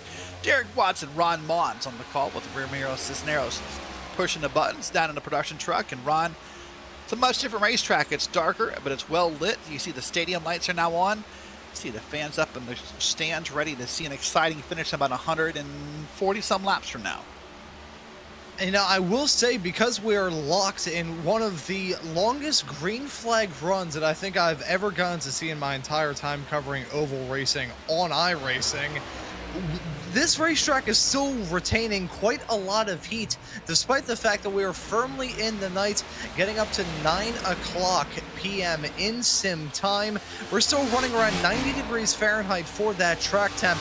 If we were to have a caution, that would certainly cause that to sink down, maybe even into the low 80s. But at the moment, these drivers still feeling good about their chances, feeling in the groove. This is exactly the kind of racetrack and race conditions that drivers love. The track has just enough give to it whereby you can kind of push it to the limit. This track is fully rubbered in. A lot of different lines, a lot of different opportunities for these drivers to make up the time. This is a racer's dream at the moment. It is a racer's dream, isn't it? It's a long run. It's one of those things we dream for as members of the iRacing service, to get in our races here and have this kind of run. Let's do a race recap. Remember, we started 36 drivers in the field. Currently 26 of them are on the lead lap. And right now I believe that two more, Dylan Cardenas, who just had a very long pit stop under green here, and Johnny Dressler, only 3 laps down, are still running. A good number of cars from 30th on back. Ryan Dissett, Finnegan Myers, Paul Hill, Brandon Schmidt, Abraham Vela, and Keegan Sobillo, along with others, are out of this race. So, we call it an endurance race, and we call it a race of attrition. We call it a race of the mind and keeping your mind locked in and focused. But, 26 drivers out of 36, that definitely has its impact here this far into the race. And that it does, invoking some more comparisons to the first ever World 600 way back in 1960. I said that they started off with 60 drivers. By the end of lap 100, they had already lost about 18 of them. At this point of the race, I'll have to get the information up here. We do start to see the battle for second begin to get hot here. That's Seth the Merchant, as well as Malik Ray, one in the 2, the other in the 15 machine. They're kind of on an island of their own, with Christopher Hill a little bit farther up the road, and Graham Bolin about 7/10 of a second behind. So maybe looking to get a little bit of battling done before either they close up to the 5 machine of Hill, or maybe feel some more pressure from that 31 of Graham Bolin, who again, the hard charger in this race by a country mile. We saw him in the race lead a bit earlier on here tonight as well, and although he is now running outside of the race lead and outside of the podium, first driver out of it at the moment here in 4th, he has still put on a rousing effort. 27 spots gained since the drop of the green flag, which actually isn't too far off of what Malik Ray did right now. He's in 3rd, 22 spots gained for him in the 15. Yeah, a good number of spots began for a bunch of the field. There's Graham Bolin right there in the top in that purple car, where he led some laps, and he's currently running up in P4. He's got Sean Conklin right behind him, a driver who's led laps at different times throughout the night. As you said, Malik Ray's up there, as is Seth Merchant and Christopher Hill. This is all a battle happening, by the way, from Graham Bolin up for 1.5 seconds as all Graham Bolin is back from our leaders currently. So these drivers are just trying to find a way to set up a move. Oh, there's a pass on the bottom. Speaking of setting up things, deep to the bottom of the blue line is going to be the driver of the 1 car, and he's going to make the pass easily out of turns 3 and 4.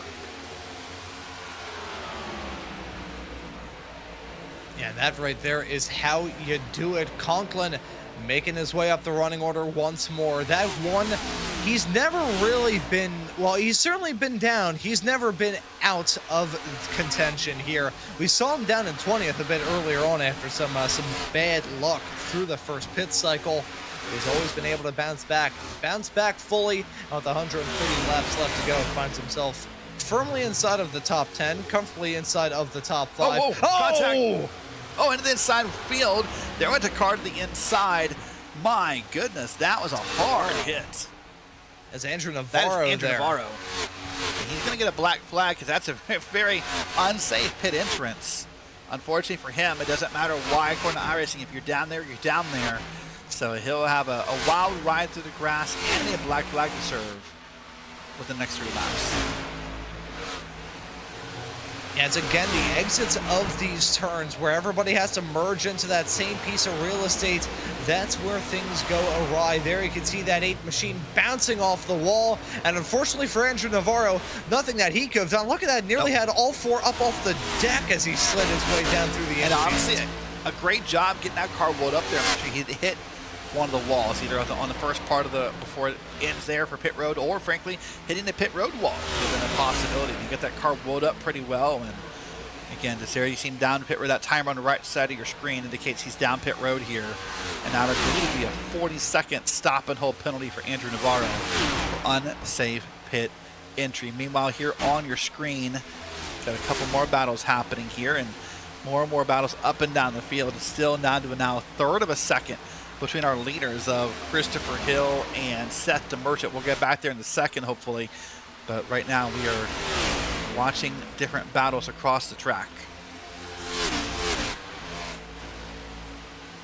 Yeah, so as we ping-pong our way through the field, we keep our eyes on this number 20 car of Nolan Hobson, who, despite having a quick race car, has been through the ringer. We saw him get involved in a low incident, heading his way off through the quad ovals, himself in the number 10 that got involved in it. Daniel Nanny never really able to bounce back, still finds himself a little bit farther down, but the 20 of Nolan Hodgson using the pace of that race car to fight back and, do one heck of a bounce back here as well, running in front of Basin in that 8 car. The 20 of Hodgson, another competitor that I rate very highly here in these next-gen cars.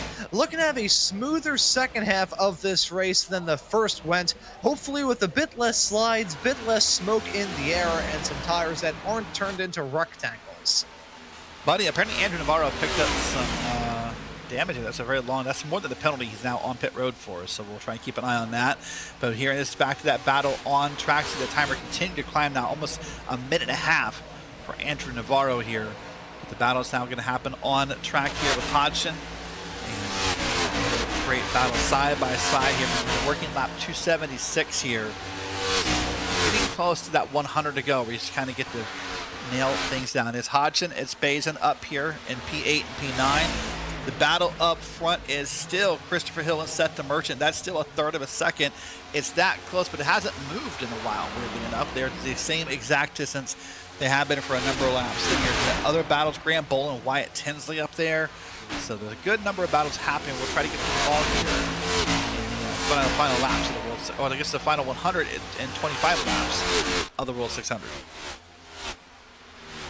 Oh, and I did see something that was a bit disconcerting for the driver of the number 15 car, Malik Ray. Had some brief connection issues. If you saw him be marked very briefly as out of this race and dropping down the running order, that was a connection issue. Now, that usually wouldn't be too bad. He's kind of running all by himself, about half a second behind your second place runner and about a half a second in front of the driver in fourth right now. So you would usually think that for the driver racing on Gilligan's Island, that would not be a worry. However, iRacing rule changes from a couple of seasons ago mean that a driver could be dragged down out of this race entirely as a result of connection problems that remain consistent. And even discounting that as well, if those connection issues flare up the next time he finds himself in a side-by-side battle, that is going to be a horrifying prospect for all parties involved. Yeah, I would agree with that comment as well. You see the back straight, by the way, where the exit from the in the bus stop area for the Roval was. The Roval, of course, no longer part of NASCAR, at least for the 2026 season. We'll race the Oval twice this year at Charlotte Motor Speedway as we get a point of view of the track, looking up at Barney the Flag Man, watching the race go by here. Now pit stops are beginning. Graham Boland's down. Joseph Galata is down. Now this is a little off cycle for me for those two, unless I'm missing the obvious here, because most of our drivers pitted last on lap, let's say 237 to 240. That is only 40 laps ago.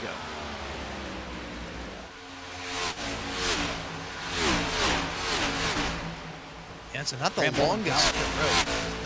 and it may just be you want to see if you can set up a different strategy. I don't know.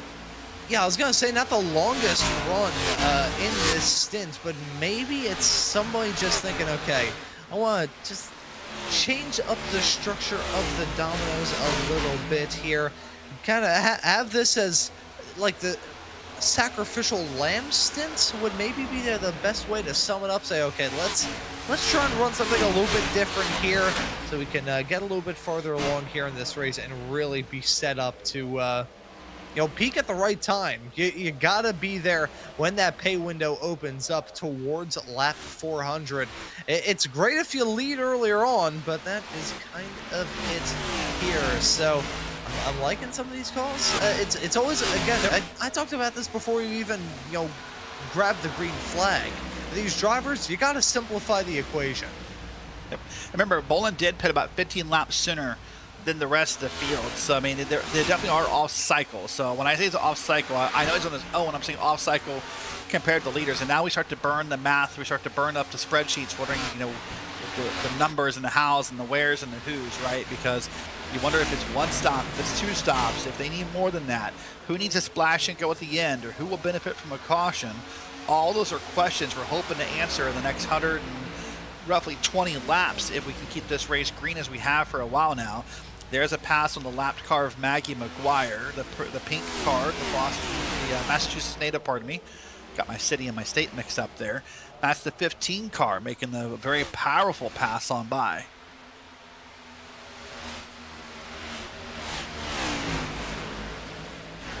Yeah, so even after those brief worries of connection issues, Malik Ray has been able to bounce back in that 15 machine. Now in third as Wyatt Tinsley down pit lane in the 4 car comes in from the top 10, going to fall out of it almost immediately as he trundles his way down pit lane to get to his pit box, and a black flag there in pit lane as well, his second of the night. Wow. That is not even rubbing salt into the wounds, that's basically shooting a corpse. Yeah, that's gonna be tough to recover. The first one I've been able to recover from. The second one, let's see what happens. Joseph Galata here on the replay on the top of your screen, the 14 car here with that red, white, and blue scheme up against the wall. Got it loose, turned around. Oh, well, it's gonna snap it, and now a little bit of contact, but honestly, Ron, I'm curious how bad that car is if it's all, because that's a way better save than I was expecting when the replay started. That's a great move by Joseph Galata to barely tap that wall. Of course, getting passed by there. Let's see if that car drives straighter. The wheel looks pretty straight on it overall. Yeah, I would be worried if the wheel was straight heading off through the turns, but it did look all right. Nothing, too bad there. Maybe a little bit of, just a teeny tiny bit of right hand down, but nothing more than that as we see what happened for him heading off through 3 and 4. Yeah, certainly the pace has fallen off for that number 14 machine. That was kind of obvious before then, but things going from bad to even worse as he just runs down through the infield, pulls it down pit lane. Calling it a day. There's no reason why you do that unless you're just done. Yep. Yeah. You see the car disappear, and he's just going to call it a night. And for Joseph Galata, that hit was just one hit too many up into the wall here at Charlotte Motor Speedway for the World 600. Here's the battle for P5 on track. These guys have been battling for a while, moving up the field or down the field, depending on which way where the race is. But it's Bazin, it's Hodgson, P5 and P6 on the track, about a little less than 0.2 of a second separating here as they're up on the track. Meanwhile, Christopher Hill still holds that lead up front, half a second over Seth DeMerchant. I mean, if you look at the lap times, like lap by lap for Hill and DeMerchant, Ron, they're basically kind of trading it back and forth. One lap it's DeMerchant by a 10th, one lap it's Hill by a 10th. That's kind of what's happening here as well for Bazin and Hodgson. This feels like one of these guys cannot quite get the advantage over the other. It has just been a consistent struggle for them. Not a struggle in the normal sense. They're holding on to spots in the top 5. I'm not sure what noise my chair just made there. I know for a fact that probably got picked up on the microphone.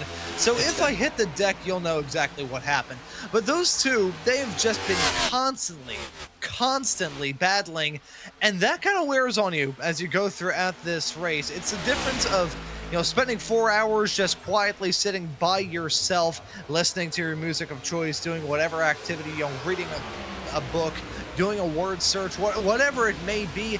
It's a difference between that versus 4 hours in a very busy public setting. That is a stressful evening. That is a high cortisol evening for those drivers. So gotta wonder exactly how they're feeling as we enter the final 100 laps of this race after we're done with the next 9. Ooh, Evan Sand, the bottom of your screen, barely squeezed by Octavio there. I think he may have either gotten close to or it did, in fact, maybe tap the wall there to make that pass happen for the iFly machine, the number 23 here, the black car with the paint popping off here at Charlotte Motor Speedway. And we're now working on lap 292 here, getting closer and closer to the end. In fact, we're well under 3 hours of racing and 2 hours and 40 minutes since the green flag fell here. Racing up front right now as cars swerving back and forth throughout some lap traffic here. And this is going to be the 6 and the 17. This Landon Commit, who has not yet led a lap, has been close a couple of times, Ron. And there's Matthew J. O'Brien right behind him. O'Brien was down the field at one point this evening, slowly creeping his way back to the front. He is now only down one spot from where he qualified.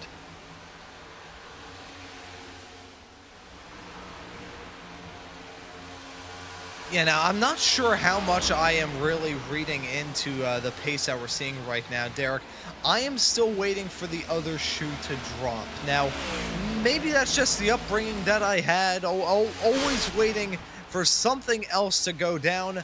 I'm still waiting for that. We are getting to the point now where we're at 9:15 p.m. in sim time. The ambient temperatures have dropped down to about 73 degrees, but the track temperatures have suffered by about 2 degrees. It has really been marginal in terms of what has actually gone down there on the racetrack in terms of changes for these drivers.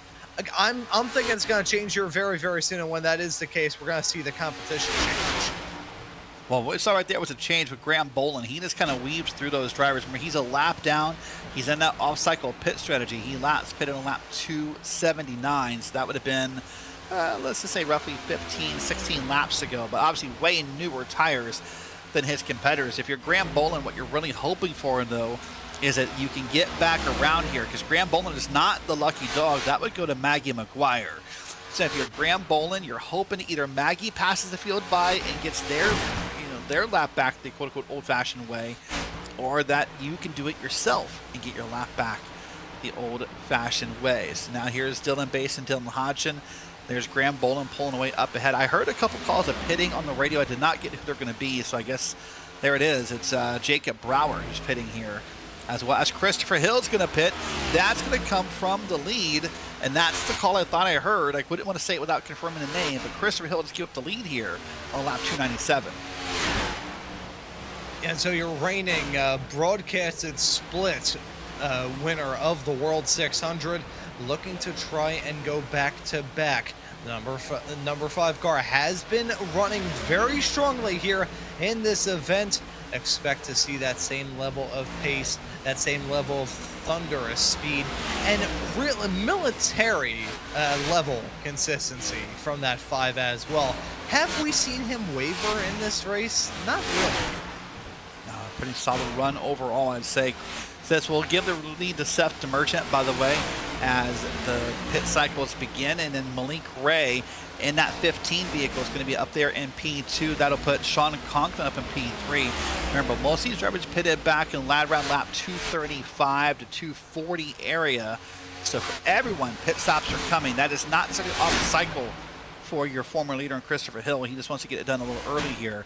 But here's a battle. There's Sean Conklin. He's trying to get to the inside of Malik Ray. Tries to use that lap car to create a little bit of chaos. Does not work that time.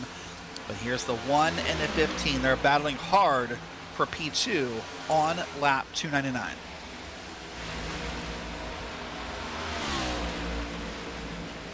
I will be 100% honest here, Derek, as we head our way to lap 300.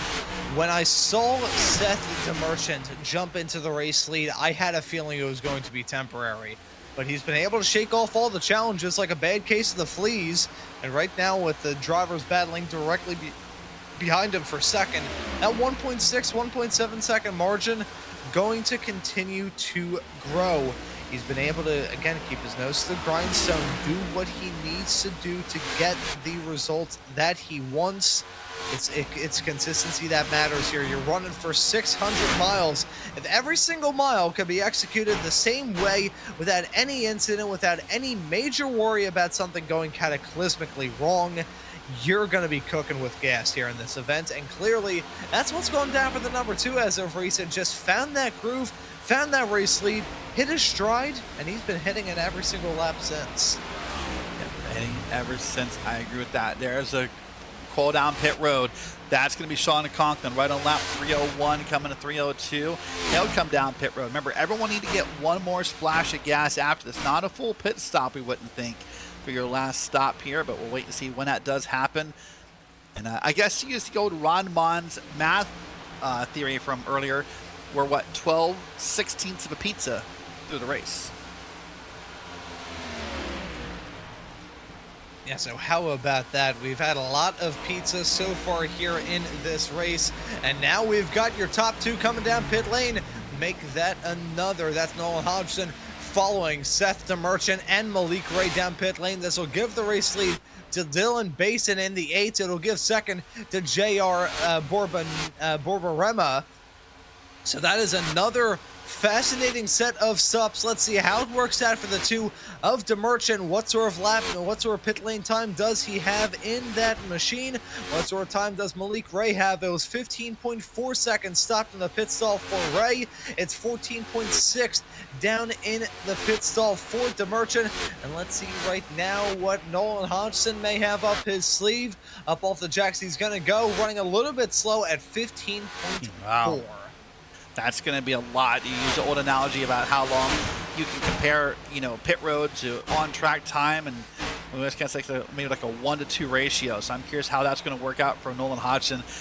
Bo Barema's now down pit road, and from originally from P2, he's now falling down the grid here. So he'll get 4 tires and gas. That puts Dylan Basin up to the lead, Landon Kimmett, and I think Basin may be pitting soon here as well. He last pit on lap 241, so he gets to run a little bit longer than the rest of the field. That's a long stop as well, for Bormarina. 15.7. Seen a couple 15-second pit stops here in this set of stops. There's Maggie McGuire with that pink car with the Boston Bruins logo on it. How many pit boxes do you want to use if you're Maggie McGuire? I guess all the above was the answer to that question.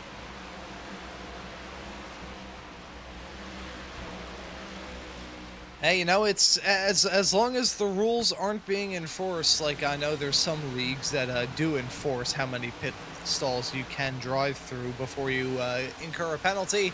I guess don't hit the player, hit the game, I suppose, something like that. I'm not really sure how it all works. I will say, though, with the Bruins car, I would make a hockey joke, but the brain cell, Gerald, he is not firing well at the present moment, so I'm not sure if I'd be able to bring one that's too down to the rink, talking about hockey terms. Most of the jokes I have about the NHL are just about my beloved hometown Flyers, who, according to the wise words of Bill Burr, haven't won stuff since Gerald Ford was in office.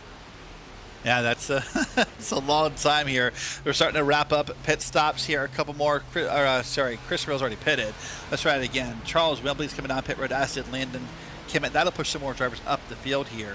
And finally, here comes Dylan Basin as well, pitting on lap 307. Remember, everyone has to pit again. No one obviously can make it from here.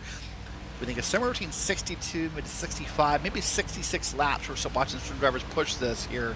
But again, one more pit stop needed for the entire field, and we'll be ready to go from there if it stays green. So welcome in here, I guess, now to Saturday morning racing on the East Coast. It's now 12:01 a.m.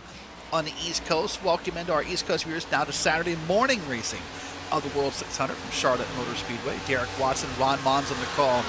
Ramiro Cisneros pushing the buttons down the production truck. There's Graham Boland making a move up the track there on that sort of aqua colored car. That's the 24. And that was a very sudden move by Graham Boland. The 24's pitting. That was Brad Newman right there in that down pit road there. Yeah, so Newman now down in the pit lane. We'll have to see where he exits out. And what is... I think that's an old Kumo tire flashback paint scheme there. It's I do like the color scheme, I'll be honest. Now in the night, I don't think it's really doing it too much justice. I think those colors need to be a bit more fluorescent, kind of glow in the dark-esque for it to really fire off for me. But either way, Brad Newman, not the first time he's been up towards the pointy end of the field, but may end up being one of the other final times. We're now only 90 laps away from the end.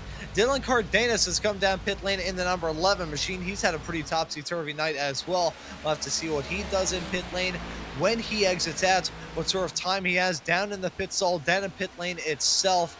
Lots of different factors in the case of the number 10 as he ends his way towards the end of his stop. 15.5 seconds for the driver of the 11.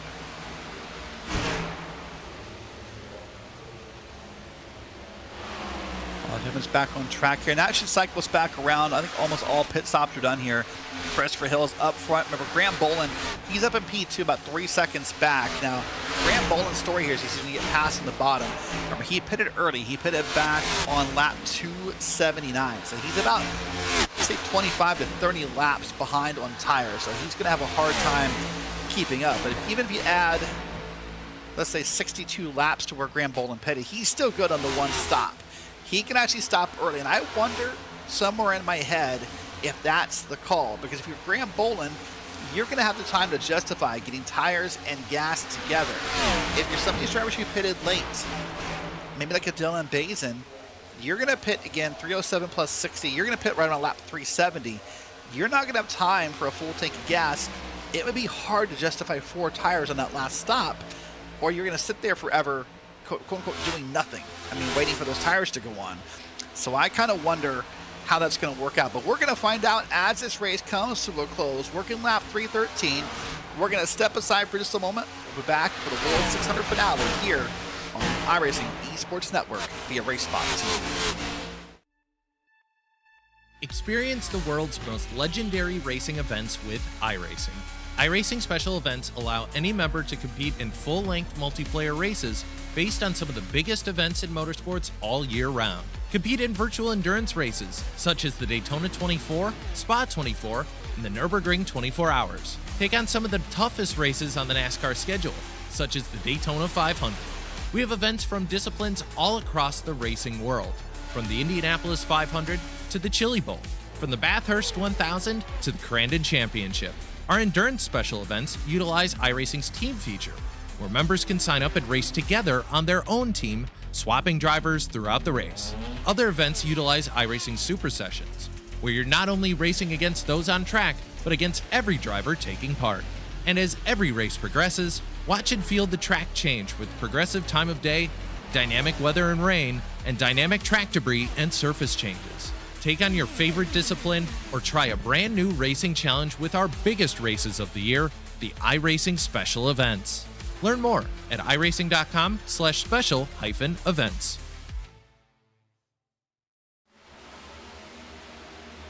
All right, welcome back here. Lap 316 of 400 is underway here for the World 600 from the Charlotte Motor Speedway. On the virtual side here via iRacing. Looking at the track temp has started to come down a little bit here. 88 degrees Fahrenheit. And I can tell you that, by the way, and I thought this may happen, as this track cools down throughout the night run, Malik Ray just a few laps ago, I believe, set the new fastest lap time. I'll confirm when that was, but Malik Ray is now at 29.175. So I suspect possibly I'm going to set this up as a prediction here. When Graham Boland makes that last pit stop right around lap, let's say 330, 340 on that cooler track, I bet Graham Boland walks away with the fastest lap of the night. You know, that is a very fair bet to make. That 31 car, he's been one of the quickest all throughout the night. We've talked about the massive charge that he put on towards the start. Briefly led this race, even right now, holding on to the final spot inside of the top 5. He sits at the moment having gained a pretty shocking 26 spots since the race started. So that car's been running fairly smooth, pretty quick. But once the track is starting to cool down, getting into an even better window. You know, we were already in the Goldilocks zone to start off this race, kind of like 95 degrees for the track temperature, which is a bit on the higher end. I'll be fully honest. That's when the track starts to get a little bit greasy, a little bit slidey. The tires start to melt. Now, though, as we go farther along, it's kind of peter-pottered back and forth. Now, though, we're fully settled in. 88 degrees at the moment last time I saw for the track temperatures, and that still remains the case here to this moment. The track is feeling a lot better now than it did in the early stages, even though they've had race cars pounding the turns around this racetrack for the past 320 laps.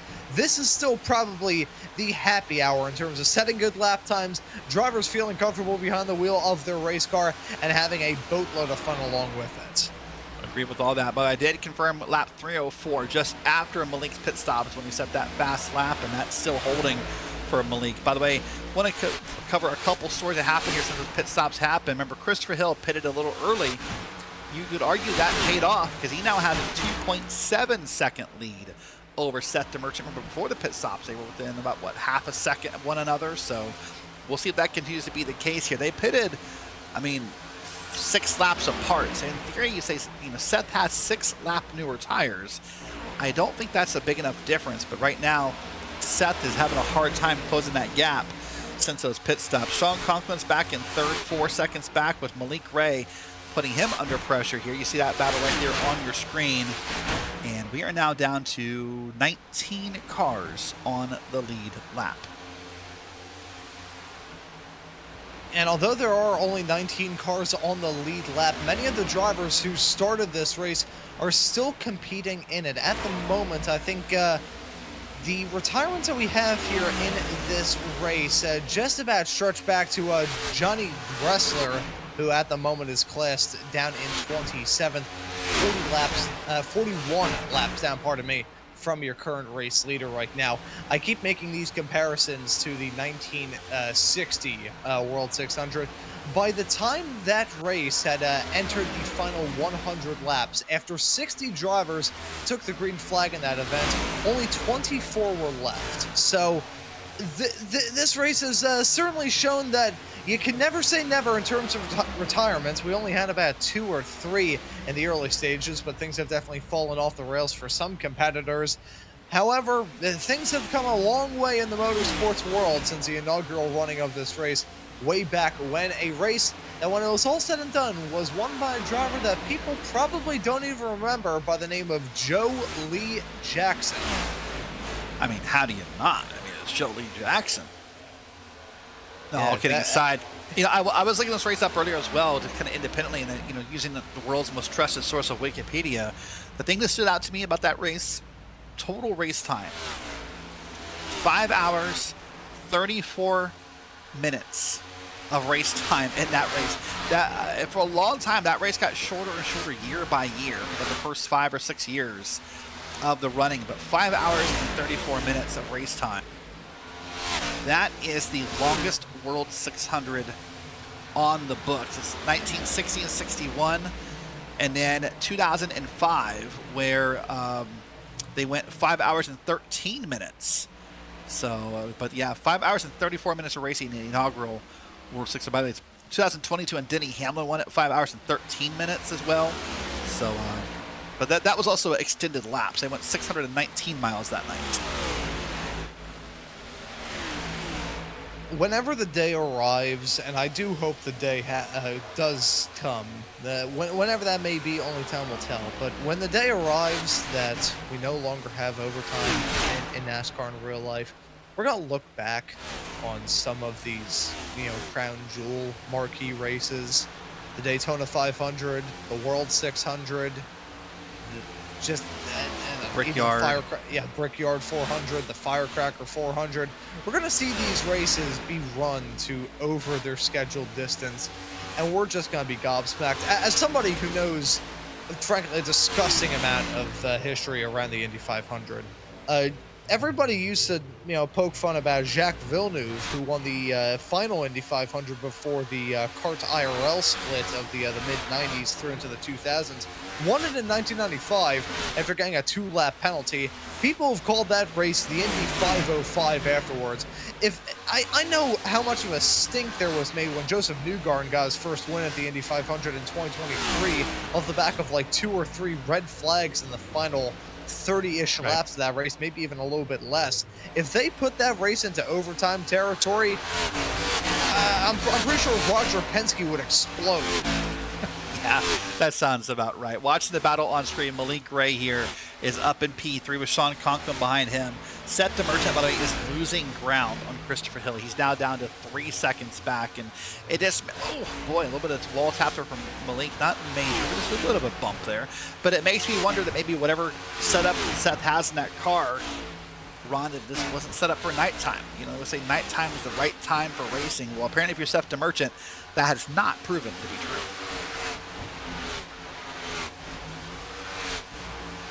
Yeah, there are a few times where I think that does just fall apart a little bit. Of course, here we expected the evolution of this track to go down, and the evolution of the mindset of these racers here. We always talk about how much the track is going to change with the fall in temperatures, the different sight lines, drivers maybe not being able to use the same markers of turn-in, braking, when to get back on the power, whatever the deal may be, whatever markers and visual cues these drivers maybe have to change at this moment here in this race.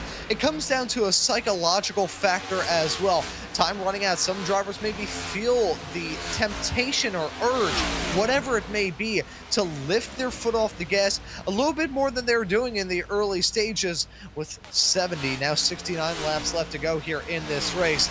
Nice.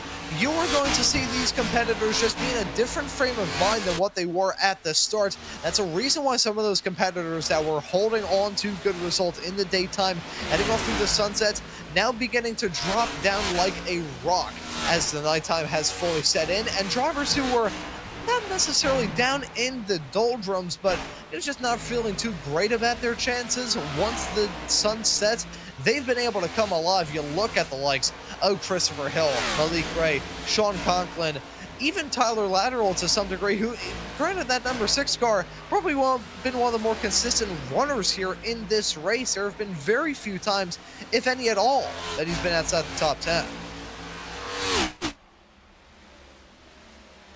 I want to give credit to the YouTube chat. They asked a question that was really valid, and hopefully we can get an onboard shot with Seth DeMerchant in a second here, Ron. I wonder, is Seth losing time because he's saving fuel? And I wonder why. I mean, yes, he can make that last pit stop shorter, and I don't know that it's going to pay off. For Seth to be losing time at the rate he is now 3.5 seconds back, I wonder if he's saving fuel. Maybe if we just missed a wall tap somewhere that we just didn't see, but... or maybe that setup just isn't set up for this car to be as tight as it is under gripping here. We'll see if we can get an onboard shot with Seth DeMerchant in a minute and kind of listen to the car. Hold on a second. Let's listen to stop 3 and 4. I have 1 and 2. Sorry, I got my track turned around. I'm going to shut up for a second. Listen to 3 and 4 here.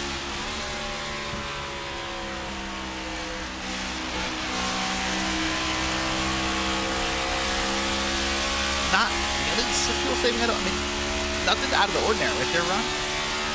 Yeah, I would say it's a little bit to the contrary, because he even downshifted heading off into the turn. You can hear it again there. That's running that engine right up onto the chip. That's right up onto the rev limiter. You'll see exit of turn number 2, heading onto the back straightaway, upshifts into 5th, and here it goes, bang, down into 4th gear. You can see all the lights illuminating there on the digital dash. That's going to spike that RPM up. That is doing the complete opposite of fuel saving right now for the case of the 2 driver. Yeah, so there's something about fuel savings. Either he's tapped a wall somewhere, or listen, one thing I've noticed about Seth, every time we find him on the cameras, he's battling another car that's a lap or more down. And I wonder if maybe a lot of times it feels like lap traffic is kind of willing to let the leader by, but then sometimes you kind of get annoyed after that, I think. And you kind of just maybe don't let everything happen with the rest to feel the same way. So here we see Seth here with a lap car up ahead. You're right, there's no fuel saving. Watch him shift the gears. There it is right there. That hand moves to the right, and it'll happen here again in the corner. right about here. So you're right. There's no fuel saving for the 2 driver of Seth the Merchant. Yeah, so no fuel saving. However, there is something that I can draw from that there. We talked about the 2-star in a struggle. That kind of proves it.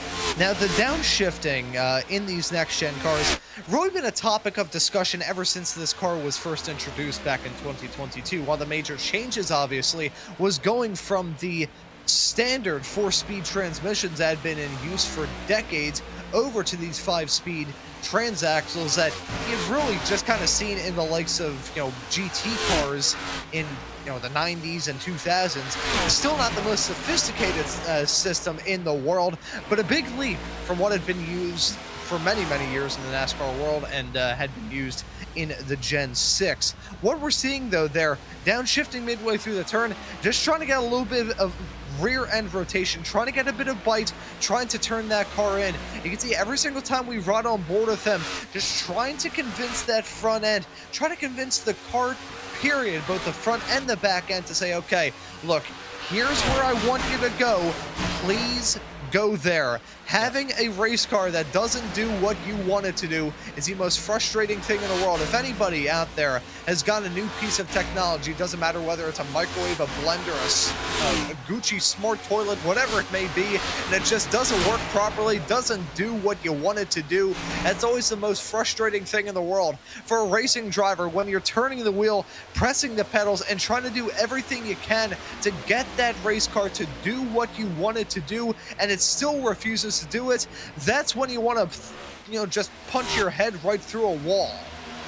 Yeah, well, we'll see if he can work that out. But what I want to see right now, this is Graham Boland, just did his likely final pit stop of the day, at least under green flag conditions. He's now carving his way through the turn. I had this bet with you that I thought after Boland pitted, he would find his way to set the new fastest lap of the race here with now 59 laps to go on the board.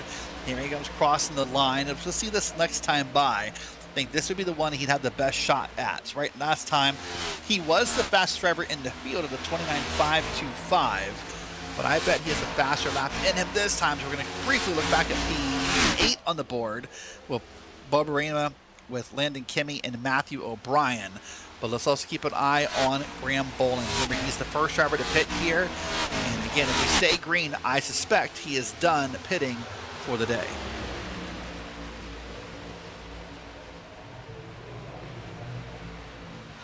Yes, that may end up being the case. We are getting into those final pit stops, or at least the final stint for these drivers. Now, of course, everybody tuning into this broadcast is aware of the news that took place yesterday. So this is a pretty interesting memory to bring up here. About a decade ago in the other real-life World 600 here at Charlotte, when Austin Dillon won his first ever NASCAR race and a fuel mileage finish besting Kyle Busch right towards the end of that event, there have been many times in which this event has been decided because of fuel mileage. This could be another one of those cases. It's a 600-mile long race. There's a lot of opportunities to do some fuel saving. This is one of those racetracks where I would say in the grander scale of intermediates, cookie cutters, whatever you want to call them, the mile-and-a-half long racetracks, you can pull off some good fuel saving through a stint here. And we've talked about it all throughout this show, from the first stint all the way through to now when we're getting into the last. Drivers just trying to do a little bit of fuel saving to have a little bit of extra cushioning in their back pocket. They're not going out to the store and buying themselves a pillow. They're going through the store and just getting a little bit of lint and fluff off of every single article of clothing and every single teddy bear in that store, and they're making their own pillow out of it. Is it the most ideal setting in the world? No, but it's going to cost the least of them out of pocket, and it may come in handy a little bit later on. Now, if anybody does that, I'm not sure of the legalities of it all, having a pillow made out of half teddy bear, half jeans, but I digress. That would be kind of weird, honestly. There's a look again at Jose Solis Jr. with the, what do you call that big rabbit? Big Chunk? Is that what you called him earlier? Big Chungus, yeah. Big Chungus? Yeah, there it is again. By the way, couple things to keep a note here. Graham Boland did not set the fastest lap as I predicted. He's leveled that thing off. It's still in the 29s and running well. but it never got down to the 29-1 that Malik Ray did. Now, I want to put a thought to you. Now, Seth DeMerchant's fallen further back, almost 4 seconds back now from our leader, Christopher Hill. You know, what's running through my mind, Ron, if I was Seth DeMerchant, I know it's a risk. I know it's kind of risky. I would come down now. If I could come down now, I could justify the stop for gas being long enough that I could put 4 tires on this car and have the time to use them. If you're Seth DeMerchant, the status quo is not going to work. You're going to have to try something different here. You're going to have to kind of reach into the bag of tricks, if you want to call it that, and try something weird. You're losing time. If I was Seth DeMerchant, I would be down pit road, putting new tires on, and seeing if that could help me gain some ground Christopher Hill and the rest of the field. Here's my 2 cents. Seth DeMerchant, at the moment, I don't think is on track for a victory in this event. I'll go out and say it. He was quick as the sun was starting to set and as we were in the early stages of the night, but now that we're getting into the dog days in massive air quotes, as we're getting along in the evening, you're starting to see things kind of slip through his hands. So at this point, you got to do something different because you don't really have a shot at glory other way. Try and make something else work. Try and just buck the trend of everybody else and what they're doing here in this event. Buck the trend of what your competitors are trying to win this race through. Do something a little bit different. You can't win the race by doing exactly what your main rivals are doing. There's Sean Conklin, our pole sitter, who led some portions of this race early and towards the middle of the race. He's now down pit road for his final pit stop. You see a couple names keep popping up the right side of the screen with the pit stop timers. Those will go on throughout the night here. But again, up front, DeMerchant's losing time 10th by 10th by 10th. And Malik Ray is now within a second of P2. Malik Ray is only about ready to catch up to Seth DeMerchant here. So we'll watch that. Jose Solis Jr. with Big Trunkus has brought that car down pit road, and he'll have a pretty good 14.6 second pit stop there. So I wonder here, and I bring this up again, I want to say it one more time. I understand that some of these drivers up front, as we now see, there's Jose Solis leaving pit road. You know, Hill, DeMerchant, Malik Ray, Dylan Bazin, all these guys up front could wait until around, lap 370-ish to pit. But again, it's got to be 2 tires if you do that. I don't think I want to put 2 tires on for 30 laps of this race. I would be willing to come down early and see if I can put 4 tires on. We'll see how it plays out. I may be wrong. That's why we run the races to see how this strategy plays out here in the World 600. Yeah, I'm going to say this knowing fully well that it's kind of like mentioning the boogeyman, but we've been on a very long green flag run here in this race. If there's one thing that I know about the racing gods, they can be sometimes very, very cruel and very unforgiving. Hold on a second. Christopher Hill pitting this time. Leader's going to come down pit road with 47 to go. He's going to make the call I just talked about. Put it on the radio. Christopher Hill brings that Logitech G machine down pit road for the final time under green flag conditions. Gets down to speed. He will do this. He'll try and pit early. Now, here's the question. What does that do? Does it force Seth DeMerchant's hand? Or does DeMerchant stay out hoping for the yellow for something weird to happen? Yes, yeah, I was going to say there is still that inherent worry and risk of a caution coming out between now and the end. So may as well do it now. Kind of even out that final stint. Make it as simple as it can be for the driver behind the wheel. Don't have to worry about the strategy. Don't have to worry about who's on 2 tires, who's on 4, what you can do on 2 tires, what you probably would have been able to do on 4. Simplify it for the driver so they can focus on what they need to do behind the wheel. I like this call to come down pit lane. I like that these teams and drivers are simplifying the run through to the fall of the checkered flag. So again, it is just an evening of priorities. You don't have to worry about juggling 87 different things at once. You can just focus on the driving. You can just focus on this, that, and the third. Right now, Christopher Hill looking for back-to-back wins in this event in the iRacing special event broadcasted run here in the World 600 in 2026. Running in 10th right now. First car 1 lap down, just came down pit lane. Gotta wonder whether a second win in a row is in the cards.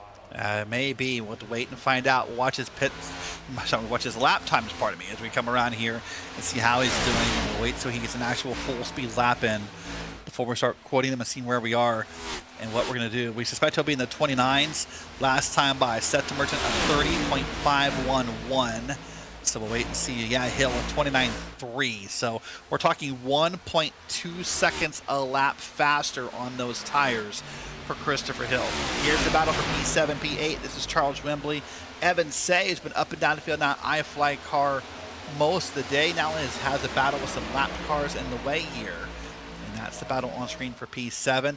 43 laps to go. Here's Maggie McGuire in the bottom. You're going to get passed here by Octavio Rondaletto, and this would not be for position here. Maggie McGuire's 2 laps down. Octavio is only 1.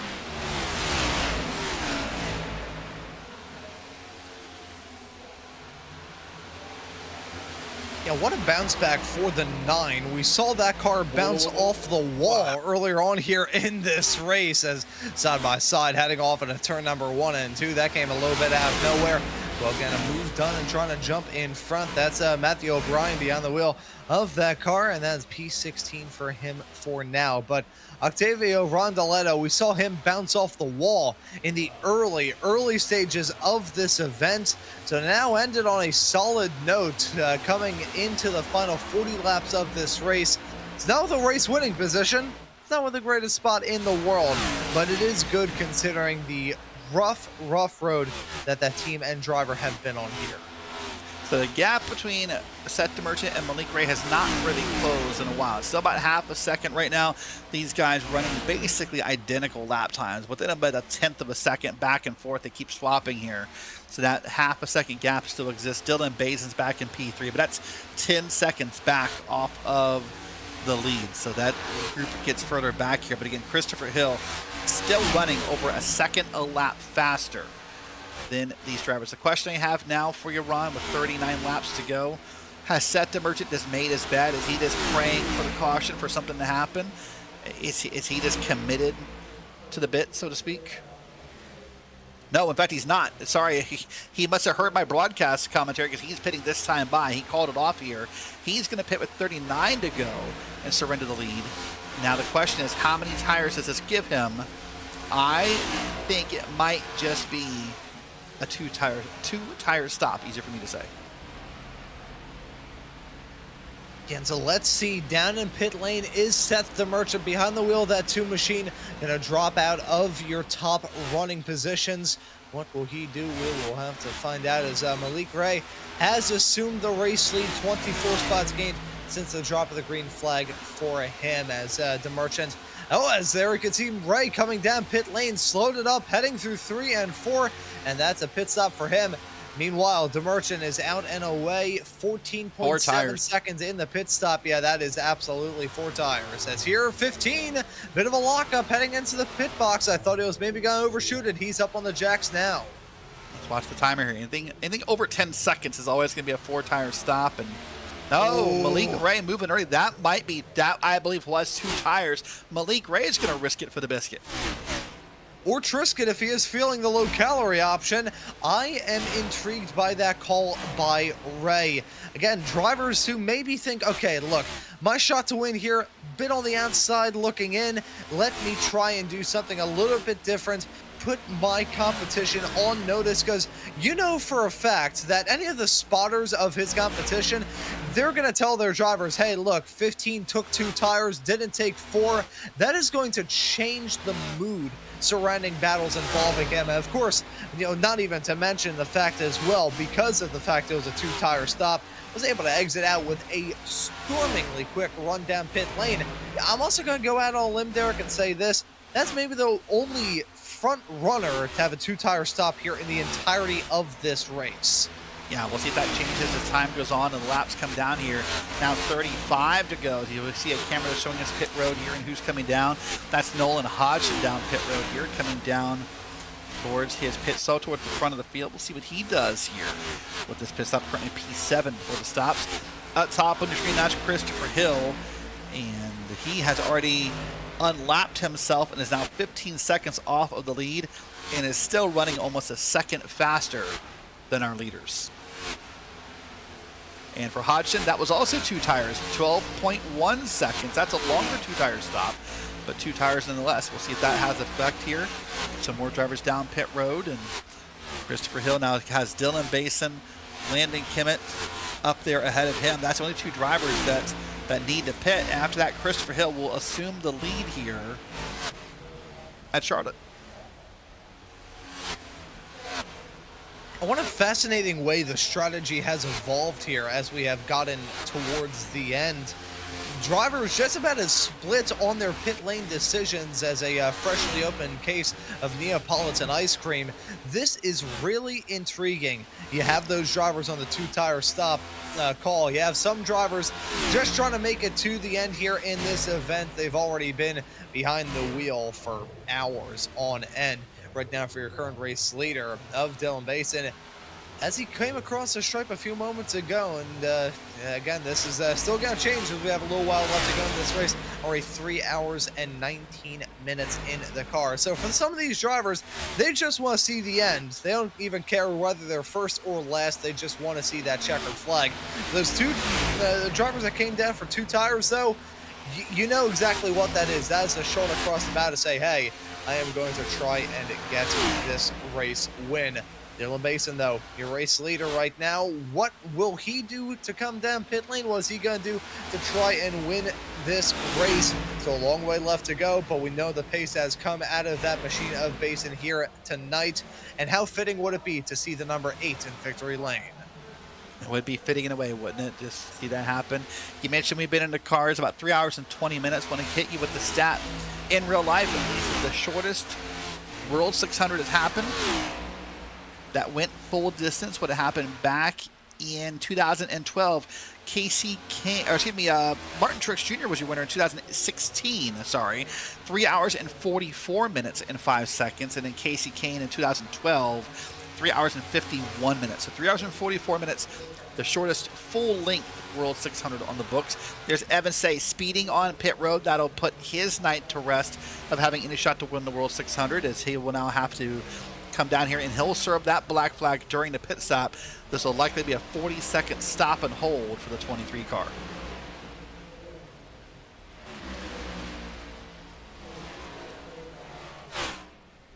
Yeah, so there's the 23 down in pit lane. That is Evan Say. Currently running in 17th at the moment, up on the jacks, and down pit lane he will go very, very soon. He has a penalty. He's not going to go for a while. No, he's not. Lyndon Kimmett just made it very obvious. I'm pitting. He called on the radio. He must have been nervous about someone not seeing him.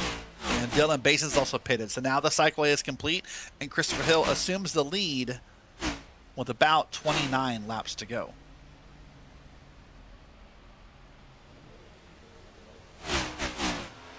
So now the fight is on. Christopher Hill has assumed the race lead. Sean Conklin is about 6 seconds farther adrift in P2. It's Tyler Lateral running in third at the moment. It's Malik Ray in fourth, and Seth Demerchant currently running in P5 right now.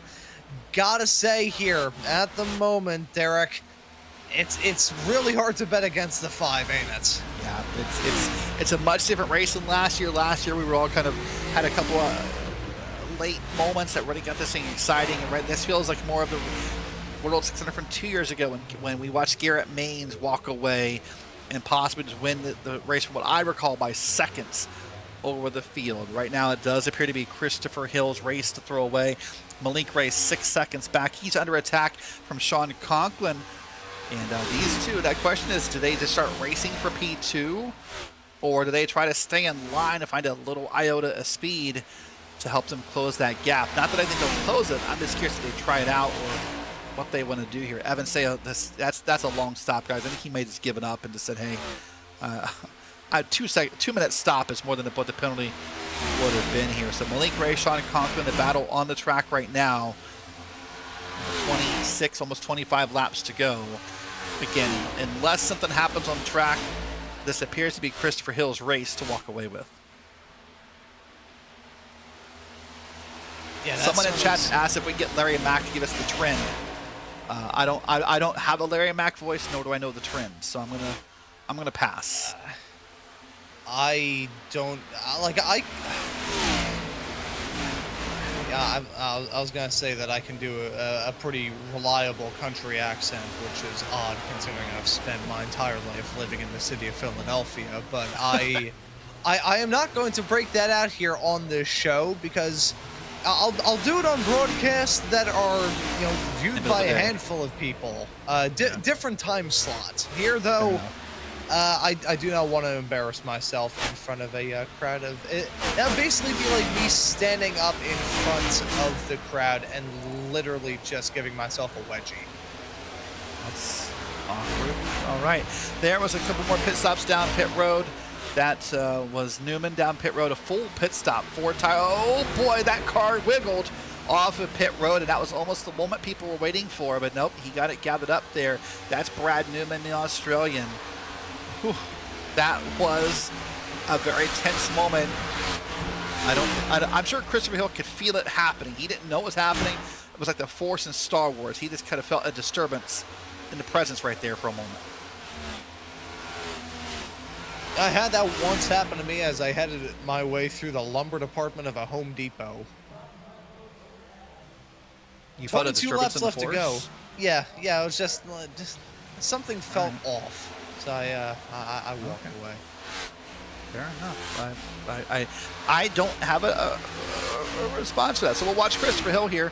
He's going to just have to hope for his next 22 laps that everyone behaves, that lap traffic behaves okay, and that nothing surprising happens. Right now, a 5-second lead. That gap has closed a little bit from Malik Ray. Malik is running about almost identical times. Let's say a tenth of a second faster per lap here. But with 21 to go, that'd be 2.1 seconds. He's 5.6 back. That is, even at commentator math, that's not enough. Yeah, no, the math ain't mathin' in that situation. So for Malik Ray, it seems like it'll be close, but no cigar. 20 laps left to go here. It was certainly a valiant effort, and it's still not over, but it's certainly looking like that win is starting to slip from his grasp and get a little bit firmer in the grasp of Christopher Hill.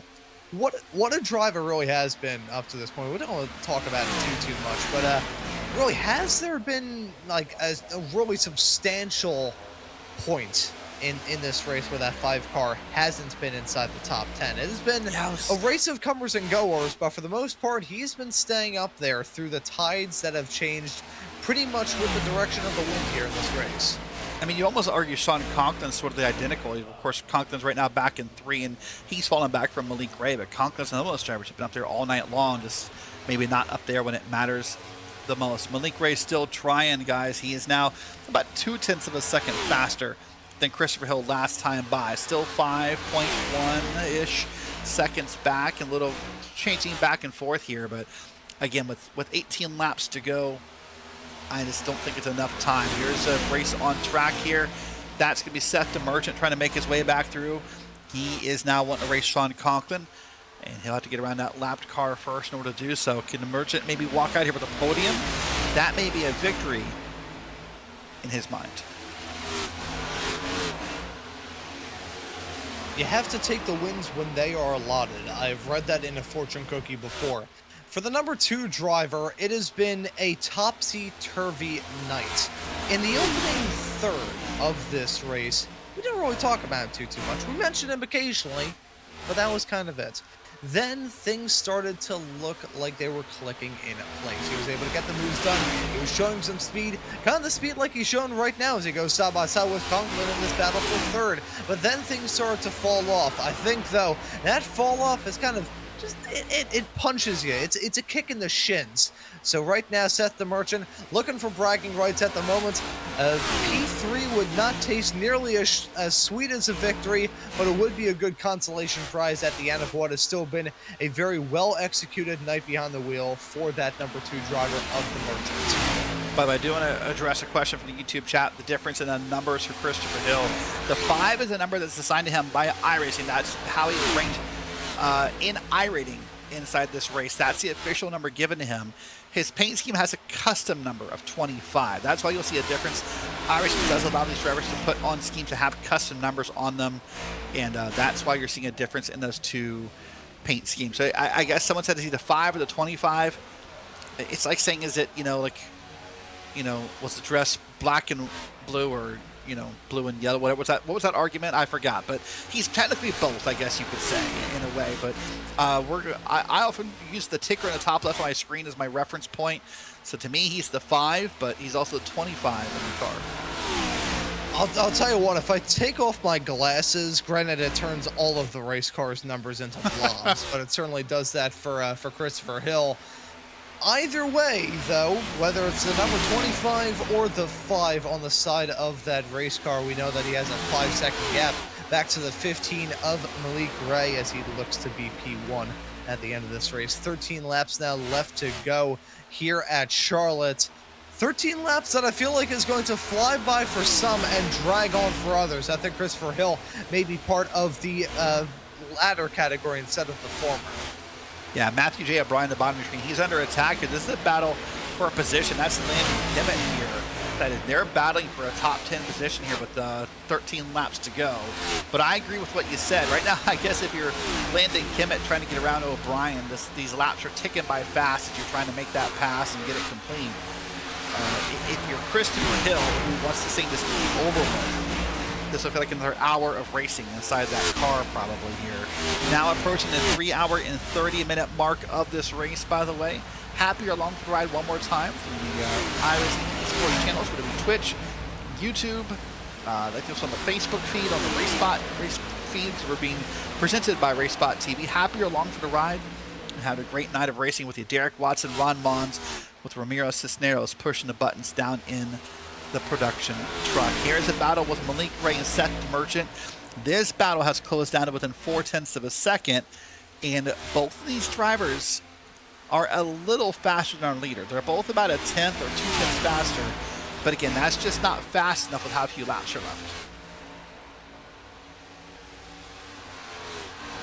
Really, with the time running out for Malik Ray, you've got to kick on the hyperjets. You've got to crank up the nitrous, invoke a little bit of Smokey Unic sort of rules making and rules breaking here, and you can't do that while you're out there on the racetrack. So it looks like Malik Ray's going to have to worry more so about clinging on to second than he is going to worry about trying to take the race lead. Seth the Merchant is right there. The gap is only about 1/4 of a second as they head their way across the stripe right about then. Malik Ray feeling a boatload of pressure and with some lap traffic directly up in front as well. This could play into the hand of that number 2 of the Merchant as Malik Ray will have to be very careful about when he gets this move done, what he tries to do. But even before they catch up to that lap car, that 2 is right on the back of the 15. And remember, if I recall right, the Merchant took 4. Malik had a slow pit stop. He took 2, but a very slow pit stop for Malik Ray. So there's 2 new fresh tires on Seth the Merchant on that car that's going to help him run down Malik Ray here. They're now bumper to bumper with less than 10 laps to go. 8 to go was at the line here. They're within a tenth of a second. And again, they're both pushing fast paces. They're both pushing faster than leader as the lap car of Newman is up ahead here. It's just not enough time. There's the Merchant a little deeper in the corners. What those new tires let you do, Ron? He digs in a little deeper. He looks for a way to get around here and find his way back to P2.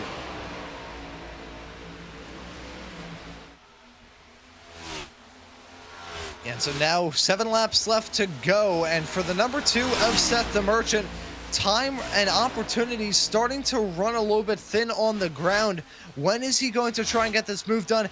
How will he try and do it? I talked about us commentators maybe needing to pay royalties to the breeders who raise the horses that we beat the corpses of, but right now, Seth the Merchant proving that even though you can get the move done, it takes a little while to finally make it stick as side by side heading into 1 and 2. I mean, Malik's an incredible racer. He's not going to make this easy. He's going to make him work for it, but those tires will eventually pay off. Up out of the corner, the Merchant to the bottom of the course, right to the middle lane of those hash marks there, through 3 and 4. One more time. Malik comes out. The Merchant is going to even up with him here up out of the corner. up through the quad oval. How do they race it here with that lap car up ahead? At the line, it would be Ray, but they're going to keep racing side by side 5 more times around. 5 times, 5 fingers displayed from Barney the Flagman. I'm impressed with Malik Ray. I want to say that, and I know I say he's a great racer, but to hold on for 2 tires versus 4 here like he is, the Merchant's going to back up. I think the Merchant's going to get one more shot at this run. Whatever he wants to do, this is your shot to make the pass. If he misses it the second time, he will not get a third. Yeah, no, I think he'll have to slip back into the slipstream, try and rethink it over, just say, okay, let's try and run a different strategy. Oh, but he scrapes a wall heading through turn number 1 and 2, and that gap begins to grow. That may have been the final nail in the coffin for Seth the Merchant trying to finish this race in second. It looks like Malik Ray may be able to hold on. It will be a half a second margin as we get into the final handful of laps. Keep in mind, up ahead, 5 seconds up from this battle is Christopher Hill and that Logitech G-Machine. He is the race leader. He is looking to walk away with this race, hoping to see the white flag so that nothing else can get in the way here. With now 3 laps. Remember, once the white flag happens, all bets are off.